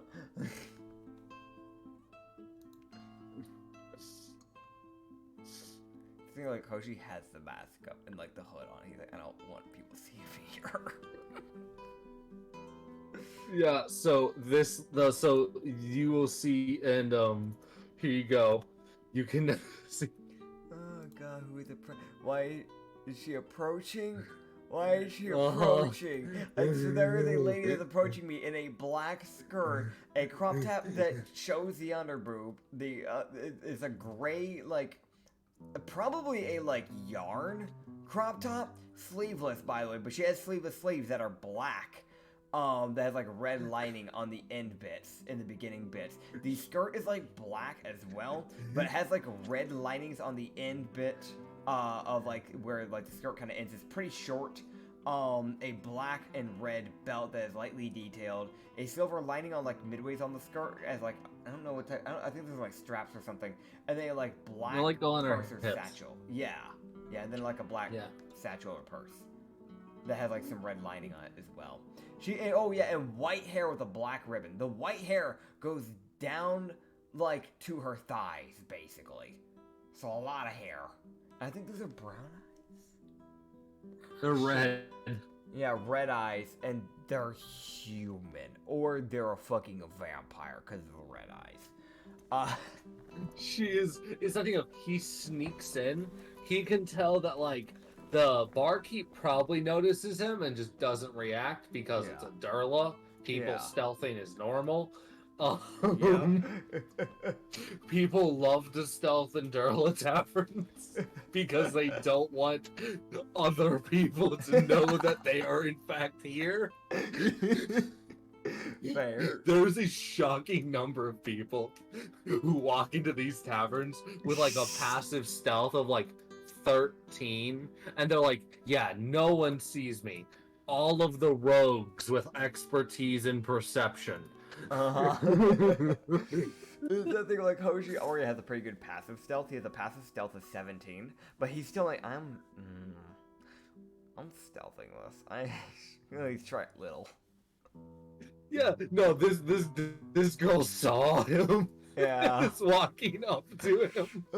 God. So like, I want to say like when he goes into the stealth mode, because I want to reiterate on like the way he does this. The mask is up, so like you can't see his mouth, and it covers like a good portion of like his nose. And then you have the hood on, and then like he has pretty decently long like red hair, like ginger hair. That's why he always has it on the ponytail when he's actually fighting. But when he's doing stuff like this, he since he's not actually going into a fight, he knows ahead of time.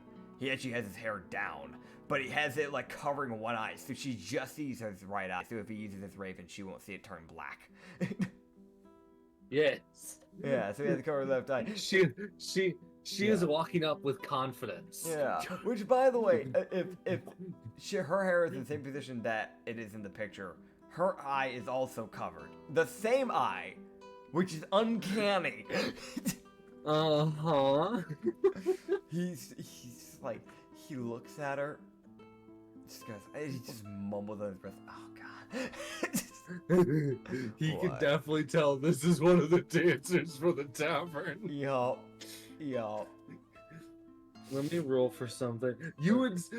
What? Okay, so she would stealth going basically invisible for most people, but she lets Hoji see her. Okay. So she's a rogue. She's a monk. Great. Oh, gotcha. Monk way of the tit. Gotcha. Uh-huh. Oh, I guess this needs to be mentioned for reasons. Proportion-wise, this lady, back proms are gonna be a thing for this lady in the future. She's a human, I'm pretty sure. There is a shot she's a vampire, but Gahangalus are definitely there. An hourglass figure supreme. I don't know how else to put this. It is there. Fucking Use your imagination. Got bungalows? What? You want to, like, what? I've heard some interesting terms being used for boobs. I've never heard gahongaloos. Really? I've heard someone say it before. I just picked it up. The thing I use the most to say that word over any other word. Like that is a genuine, like, that's my most commonly used way of saying that. Congratulations on being the only one that does. Okay, I guess for non-podcast users who don't know what that means, it means tits. Happy?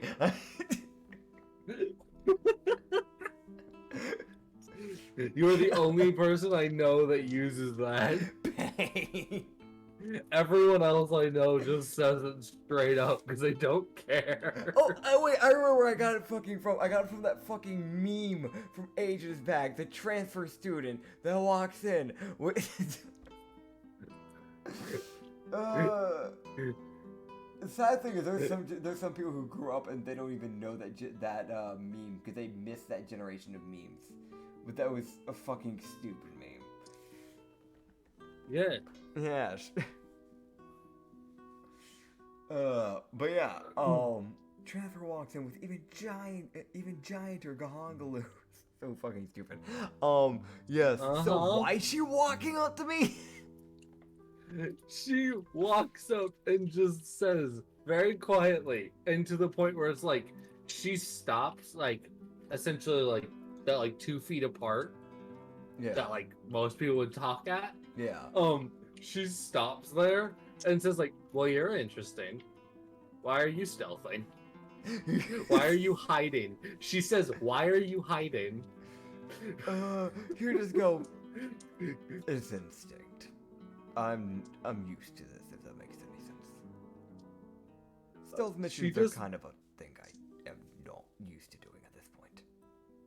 So she just plops her head to the right, so her left eye is still covered. Yeah. But her right eye is supposed to, she just like flops her head to the right. Okay. She's like, "Huh. Well, you're interesting." And then she walks off. Yeah. That's it. Yeah, she just calls him interesting and walks away. God, okay, my man, hold on. Okay, yeah, I read something. Alright, yeah, no, he'll tap her on the shoulder as she begins walking away. It's okay, so she'd stop and turn around, like, kind of like, You just go, well, if you're at least going to start a conversation, you might as well at least have a proper conversation. Gotta grab a drink. Alright. Sure. Alright. He'd take off the hood and just be like, I'm not gonna bother at this point. Yay.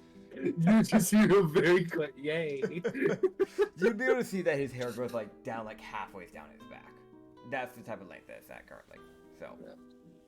Hers go down to her thighs, and she's just like you can see it's the thing of like you can definitely tell she's kind of given up on trying, like she brushes it. Yeah. Doesn't try to keep it on like wrapping around itself. She's like, I'll just don't tangle and it's fine. I'll deal with it. he would just kind of sit down and just go, you could use that hair as a weapon. I have. I can imagine.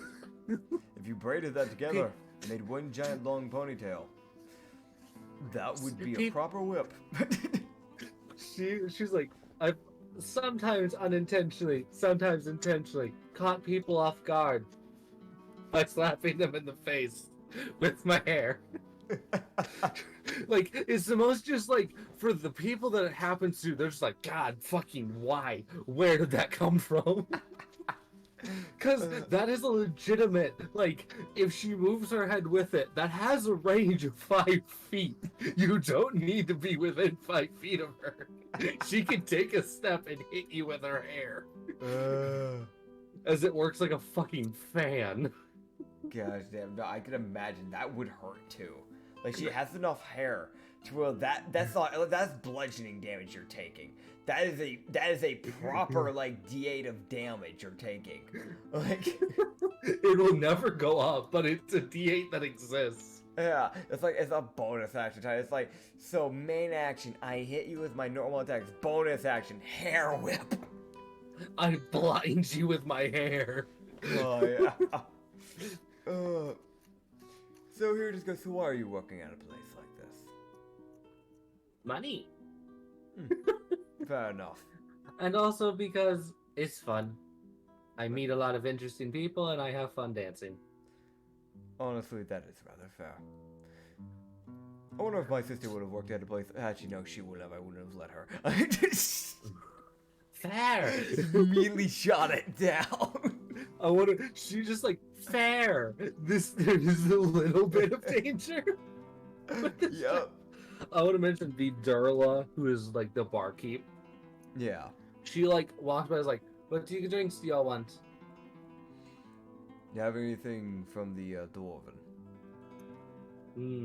More than commonly, yes. I have a few things. Have dwarven rum? Sure.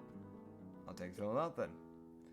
Yeah, I'll pay so for she I'll would. pay for the dancer. I don't know her name, but I'll pay for it. I did invite her. I'll get what I normally get. Fair enough. You see the Durla come back with like the very like dark dwarven rum drink, Yeah. because it's a very dark liquid, and then like another. She comes back with another drink that is like just as dark, but it's sparkly. Insight check. No, he has no idea. It's natural 7. Or not natural 7, natural 4. It's a dirty 7. He has no fucking clue what that drink is. Will you ask? No. He'll figure it. He might order it later to try it out, because it's that thing of like, he won't ever go out of his way to drink to the point where he becomes like, plastered. But like, if he sees that there is a drink that he's like, that seems interesting, he'll probably be the type of person to try it out, type of deal. So he'll probably try that out a little bit later. But yeah. So the Durla would basically, it's like, all right, well, if you want, I can keep a tab open, or just let you pay now, and You can keep tab open. I might try that out a little bit later. fair enough. So I will keep, and because it's a tab, I'll keep the calculator open so I can remember how much this shit costs. There you go. It won't be too expensive. Durla taverns are not like, it's not like, it's gonna be like 47 gold a drink. It's like, no, that's if you go to that's if you get a drink from a Dejini. That's when the shit's expensive. Yeah, a Dejini or a Noble's Tavern. Like, yeah. Fucking Golden Cup. That's a tavern. That's a Noble's Tavern. It's a long story. I'm not going into it. Shut up. But yeah, that's yeah. She's like, so what's your name? Okay, buddy. You know what? I feel like, real quick, I guess quick little inside check before I actually say my name. Dirty 20. Does she realize what he works with? How much do you read of this? History. Nope. As far as she knows, you're just a normal person. Fair enough. So I feel like he can kind of say this name with ease and not be a problem. Because he'd rather not throw out the name Enma, because a lot of people know him as Enma in the public. Like, it's not like, if he gets caught, it's like, oh no. But it's still that thing, like, at the end of the day, he still has to deal with that. Yeah.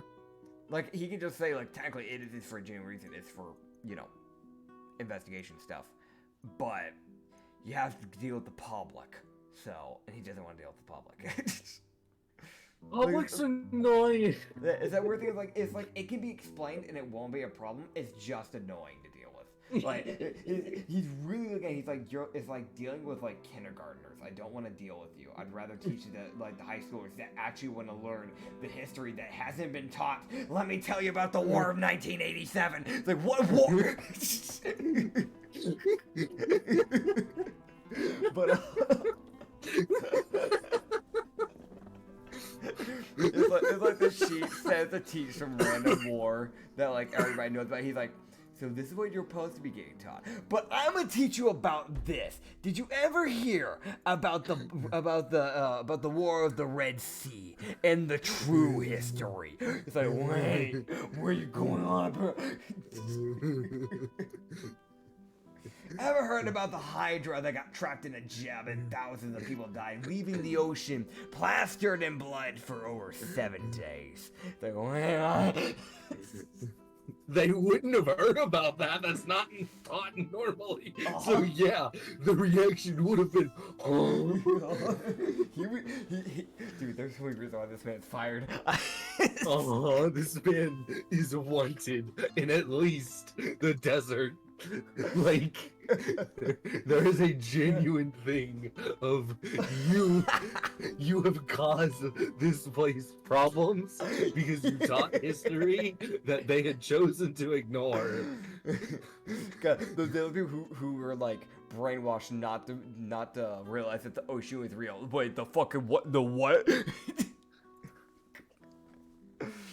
They know the ocean's real, they just don't think Neptune is. How do you explain that Hydra man?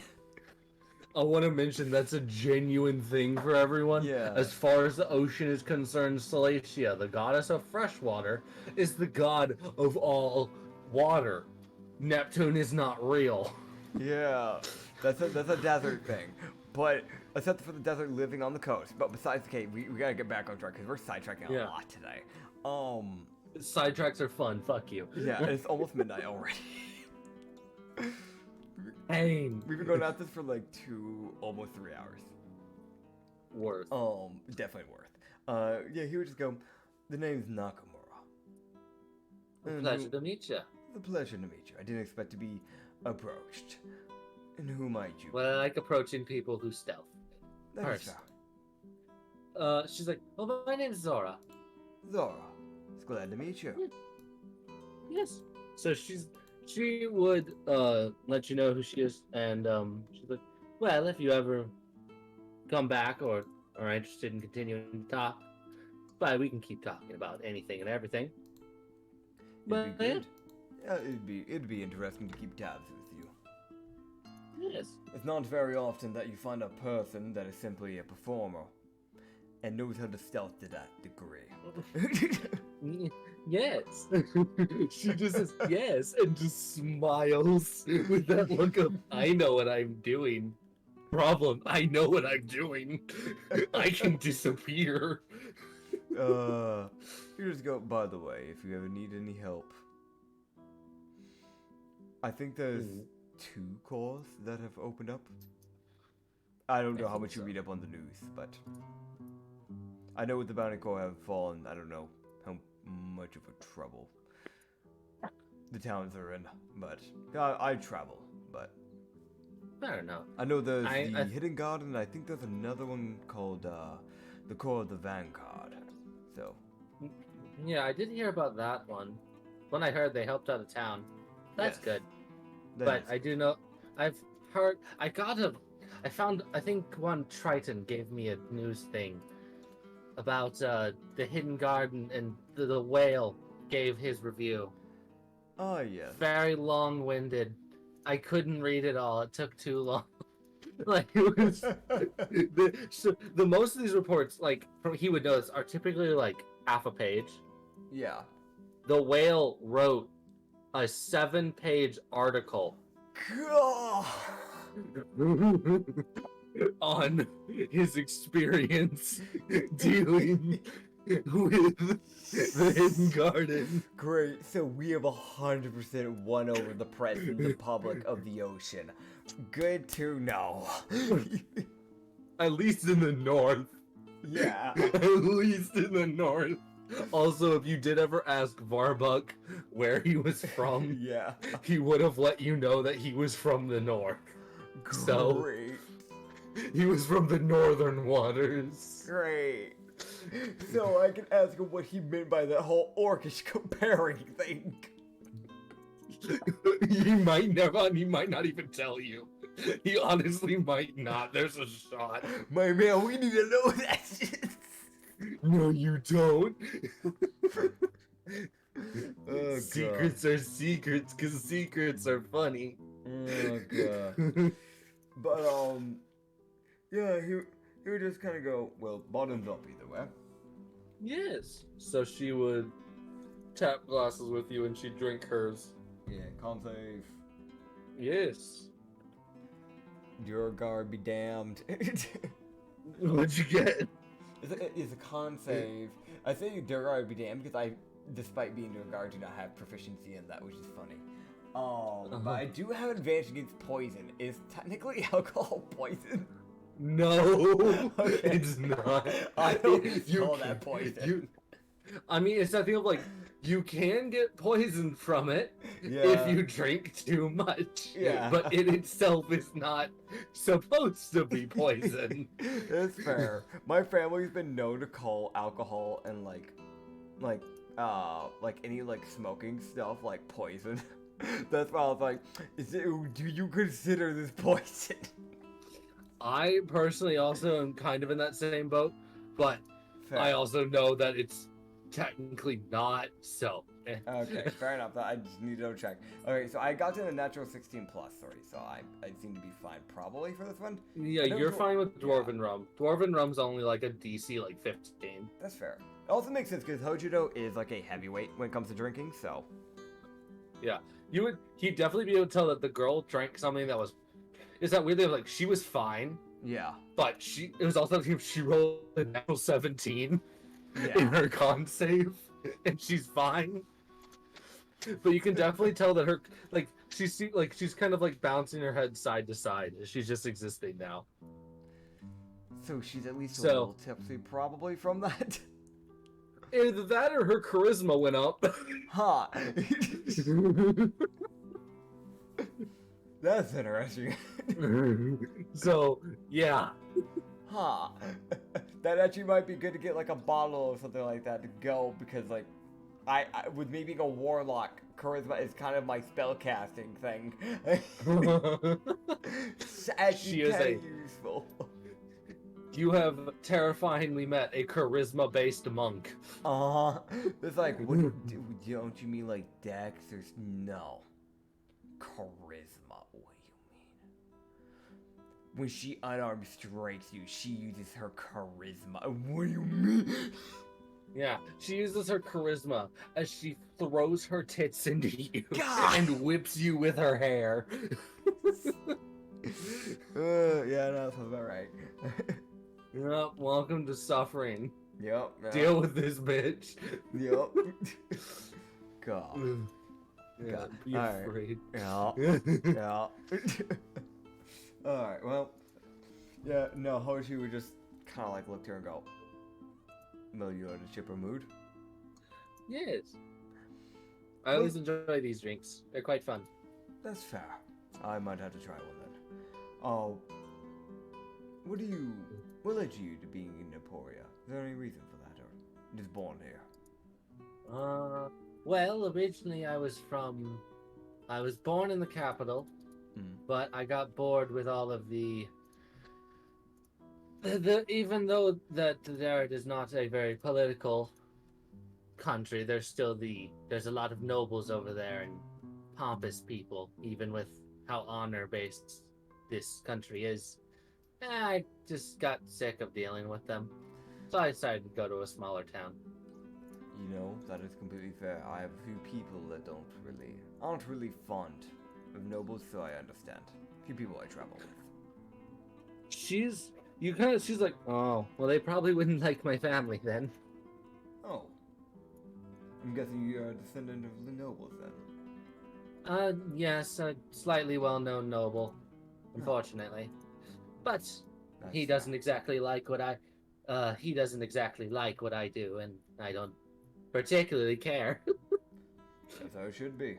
As far as I'm concerned, if you're of your age, you have more than enough free will for yourself.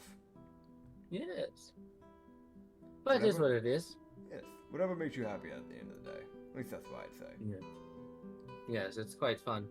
But if you're ever in the capital, you can look for the shows. She would actually tell you, like, essentially what her last name is. Yeah. The Shows family Okay. they're a noble group that is located in the capital. Okay. Cool. Good to know. So if I ever want to get It's a nothing piece of- of my there's- mind for there- treating her if that you way, ever- I can. If you ever need money fast and the elves are not giving it to you, you might be able to get some through Zora. Gotcha. Yeah. It'll probably come at a cost, but it wouldn't be like you have to buy her something. No, you just have to dance with her. Oh, That's torture enough for her. Because she knows that people don't like dancing. Oh god, well you should have told me why, because I probably was going to end up asking at some point. I'll wait for my memory to do that. So I don't remember the consequences, because I don't want to metagame. Oh no. But She's just like, she's like, I like dancing. So I probably just make people dance. She's gotta dance with me. Sure. You just go, I don't quite know how to dance. I'd love to teach you. She just narrows her eyes at it. Just narrows his eyes at her and he's like, the last time I tried, I stepped on someone's foot. You don't That's want where to be dexterity comes into play. Fair enough. Yeah, it's something of like high dex, high charisma. There you go. That's Sora. Here, just go. Well, Medium when intelligent if the wisdom. time ever comes that I need you, I will. Yes. I might pitch in that favor, and he just kind of breathes and just, and I'll dance, I guess. Yay! But for now, I am safe. For now, barely.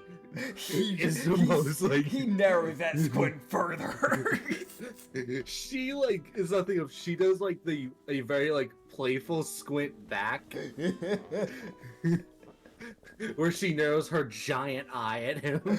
God, oh yeah, we should mention this. She doesn't have small eyes. It's not like creepy big, but she has like, she doesn't have like, you know how like some people like have like kind of small eyes and some people have like those like naturally larger eyes, but it fits with their face. She has, that's what it's like for her. She has like those naturally larger eyes, but it fits with her face, so it's fine. She also has, I just realized she has a very sharp chin.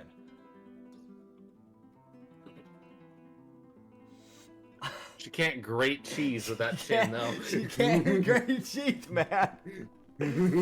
But God, I love how that's the comparison.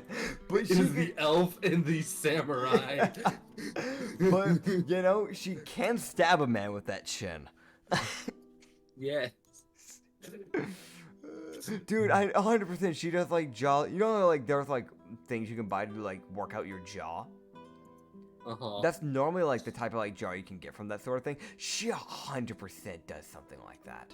Like, no shot that's like natural. Unless you're hella lucky. Like,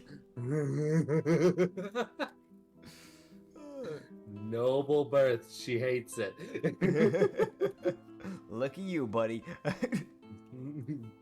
Tear. A singular tear. But yeah, here just kind of go, well, if you don't mind that, I'll try out one of your drinks. If you want to try out some dwarven rum. Oh boy, I don't think I've ever had dwarven rum. Think of it like this. It's always good to try something new. I'll try your drink, you can try mine. And then you can try dancing someday. He squints his eyes again. She smiles. There is a very small smile. It's the most like, he could definitely tell because of her personality. Yeah. She's probably the person that stealths as a dancer and then approaches the people that stealth in, and she's like, you're not escaping me. Come here. But then she made the You mistake get kind of- forced. You get forced to interact with the Durla dancer. But that's it's not great. like an evil way. It's more like a like. She's just genuinely friendly. She wants everyone to feel included. God. Dude, I fucking vibe with this character. She is an essence of chaos. Yes. Anya would kill for the Nagini, I'd kill for her. Yes. She's just a So vibe. con save, by the way. Oh yeah, con save for the thing. Right.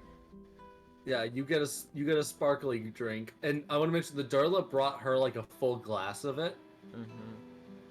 She brings you a shot glass of it. So from what you can tell, this drink is supposed to be consumed in a shot, not in a full drink. Pain. And with my natural 2. Okay. He is a heavyweight, so I don't know how this will impact him, but yeah.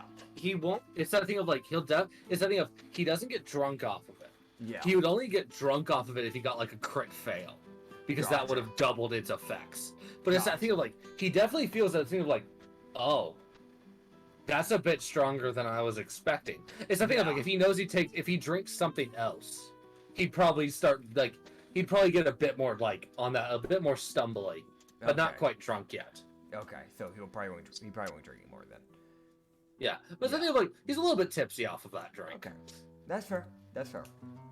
But he's still got full conscious thought type thing. Yeah, It's like that thing of like, yeah, no, it's one of those like, oh wow, why is that strong? Why do you drink that in a full drink? Like it's one of those like, wait. God. That's Fun fact, to the dancer, that in a full drink is normal. But I would mention, so does he still get? You still get the effects? Yeah, you will get the positive effects because it's just a positive drink. okay. So what you'd find out is because you ordered the drink, she would give you the little card that like tells you what it is. Yeah. So it's called the positivity brew. Okay. It just makes you feel happier, like more bubbly, and gives you a +3 to your charisma. That is a smack in the face for this type of character. I know. This is a trauma build character that made an organization because his family was killed. He rarely smiles. This bitch has made him smile, so she's happy. It's like it doesn't take much to be able to, like, it doesn't take even a commoner to be able to look at him and realize he's a very serious person. And she got to make him smile naturally, and then she'd see him down this thing, and it's like that smirk's a little bit bigger, and just goes, that is a shot. That is a strong shot. It just kind of puts it to the side. So I want to mention, just so like everyone can know how this drink affects you, those sparkles in the drink, as you drink them, they like fizzle. Yeah. And then like there's a weird little like inverted pop that they do. Oh, like the Pop Rock candies. Yeah. Yeah, I love those things. So that's what happens as he's drinking it. So there's like 4 of those that go off like immediately as soon as he drinks it. And those are like the only ones in it for him because it was a shot. Yeah. And then the rest of the drink hits him after the pop, and he's like, "Oh my god!" But this liquid is like almost like it's something of like there's like the dark kind of, I think it's like a dark brownish like most drinks are. Yeah. This drink's like bordering on being black, Damn. like a black brew with like really like bright colored sparkles in the drink, so they stand out aggressively. Jeez. But yeah, that's the positivity brew. He just kind of looks at her and goes, I think I see how you're always smiling now. Yes. He can definitely tell she probably drinks a bit more of this than a normal person is supposed to. Uh-huh. So it's something of like most of her like really bubbly attitude is completely natural, Yeah. but there is that little bit like extra push from the drink itself. God, that's fair. God, buddy, okay, do you make a dumb decision because you are feeling actually kind of happy for once in your life? Oh boy. Don't make the Do it. promise. Don't make the promise. I'm giving you disadvantage because you have consumed a decent amount of alcohol. You still have your head on right though. Would that be disadvantage or just normal roll? It's something that would normally give him advantage to not do or do. Okay. It's like one of those like it depends on like if he would normally have advantage to not do something, Yeah. then this would just make it a normal roll, I suppose. But if Fair it's like if it's something he might do just because of who she is, then it would be disadvantage for him to not do it. So I guess I'll let you make that call. I'm gonna cut this down to just a normal roll then, which either way it didn't matter, because I asked that question as I rolled the second one. You want to know what he got? What? First roll was a 9. I was like, okay, maybe that advantage comes in. Maybe it'll be better too. So it really didn't matter. Okay. You know, I've realized something. Anytime I walk into a Durla tavern, things go wrong. Yeah, no, How tall is this lady, by the way? She's about 6 foot. So she's like on par with him. So the Like her 6'3" ribbon guy, and then So being... her ribbon makes her 6'3". The ribbon that's in her hair. If that But is, she that's a herself. human. That's actually a very tall human. Yep, which is probably why she works here. Fair enough. He would just go because he failed. Oh, he would Oh, he would boy. just kind of go. Well, next time in town, I'll give you a dance. That's only fair. Yay! Here's the most genuine yay! You just go. As much as I'd love to continue to chat, though, I do need to start heading off. I need Fair to enough. prep for tomorrow. I'll be back. Maybe sometime. Most people have things to do that are other than dancing. That's fair. That is fair. Well, until then, I'll see you, Zora. If you need to ever keep in contact, you can get a hold of me through there. Fair enough. And try to keep my name secret if you don't mind. Okay. If you ever see me and he just kind of reach out a card, that's the Alright. fake name. And he Oh. walks away. Yeah. So I'm assuming he also did pay that tab.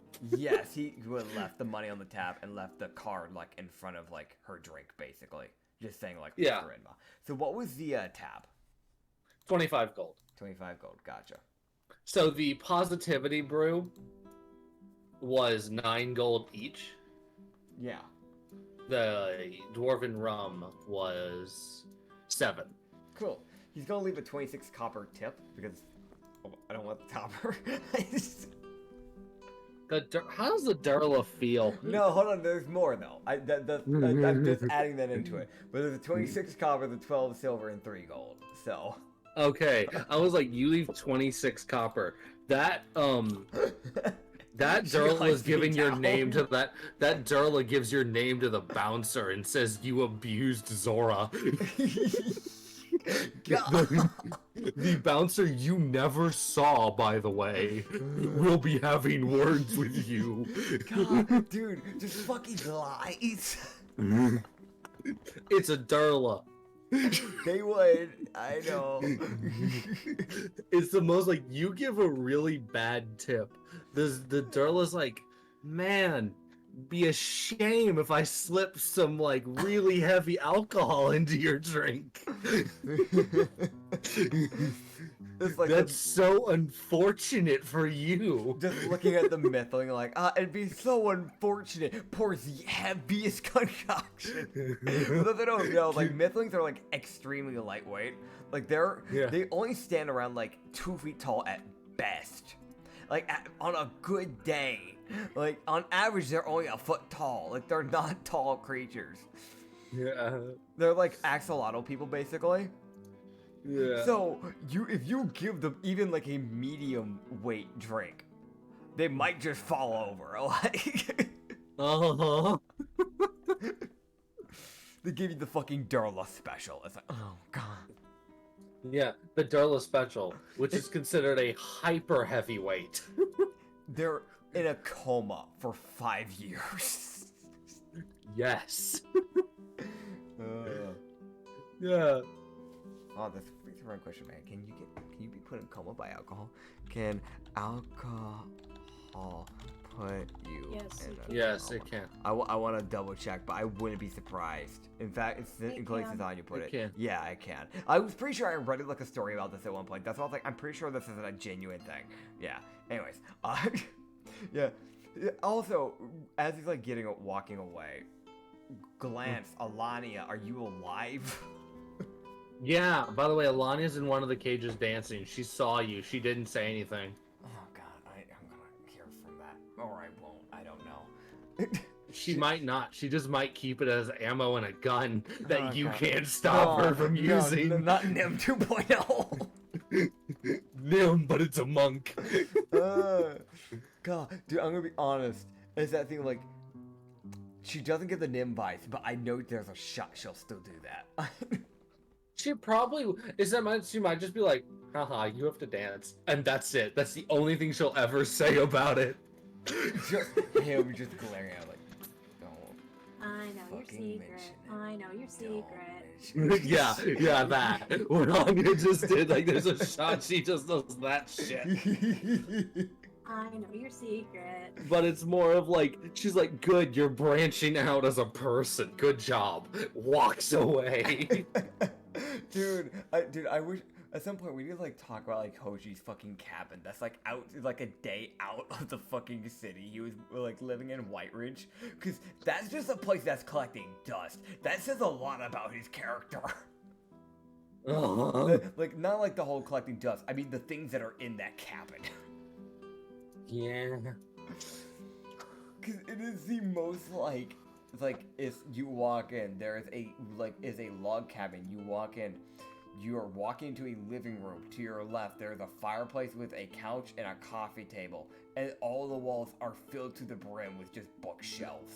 And then to your right is the kitchen, and then you have the bedroom straight ahead in the hallway. Wow. And it's just a bunch of paintings throughout the like wall of like the kitchen and the like bedroom. And he's definitely the person that would have gotten an artificer to make a clock. Meaning that Rala, the goddess of time, was threatening them to make it right or they die. Fun fact. Very, very small world building fact for the viewers. Artificers have to be very careful when they make clocks because they mess up their time and make it wrong. The goddess of time often will just fucking kill them or send someone after them, so they really have to be fucking careful of that. Yep. Because the goddess of time hates when people get the time wrong. Yep. Yeah. She is very particular about how time is handled. Yep. He's got like one of those like wooden grandfather clocks. I fucking love those.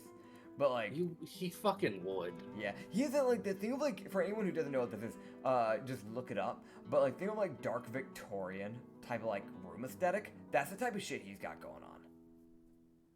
Like very dim lighting. Like he's got like he's got like a candle in each room because he has dark vision, so he doesn't really pay much attention to it because he lives by himself. Yes. If he lived with anyone, that would maybe change. However, he lives by himself. Yup. But you got to meet Zora. One of the like very like it's that weird thing of she's weird in the fact of just how friendly she is. Yeah. Also, she never moved that hair out of the way of her eye. Yep. Neither did Hoji. They were matching. Yes. Twinsies. I don't fucking know. Shoot me.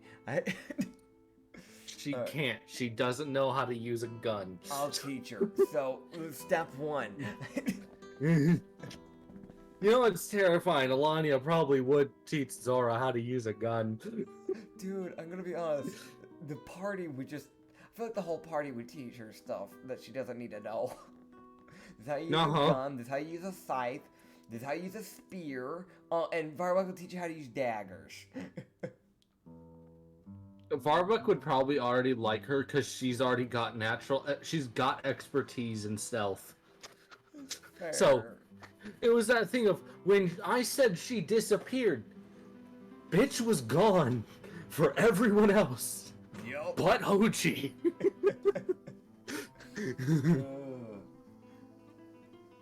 That's funny. Yeah.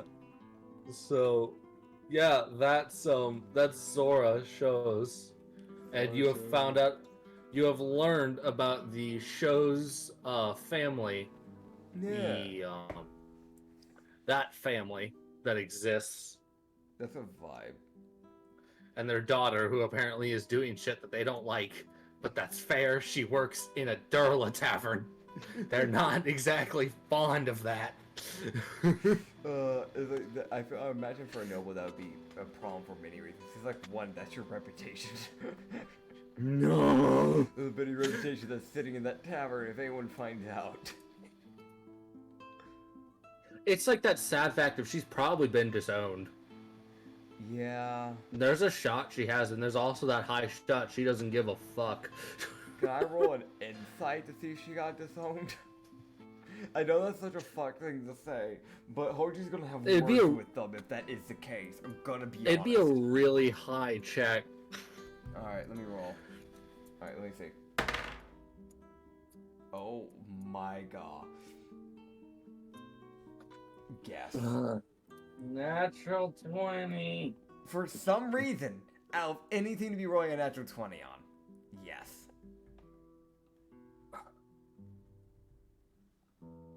Why? Why are you like this? Listen, man.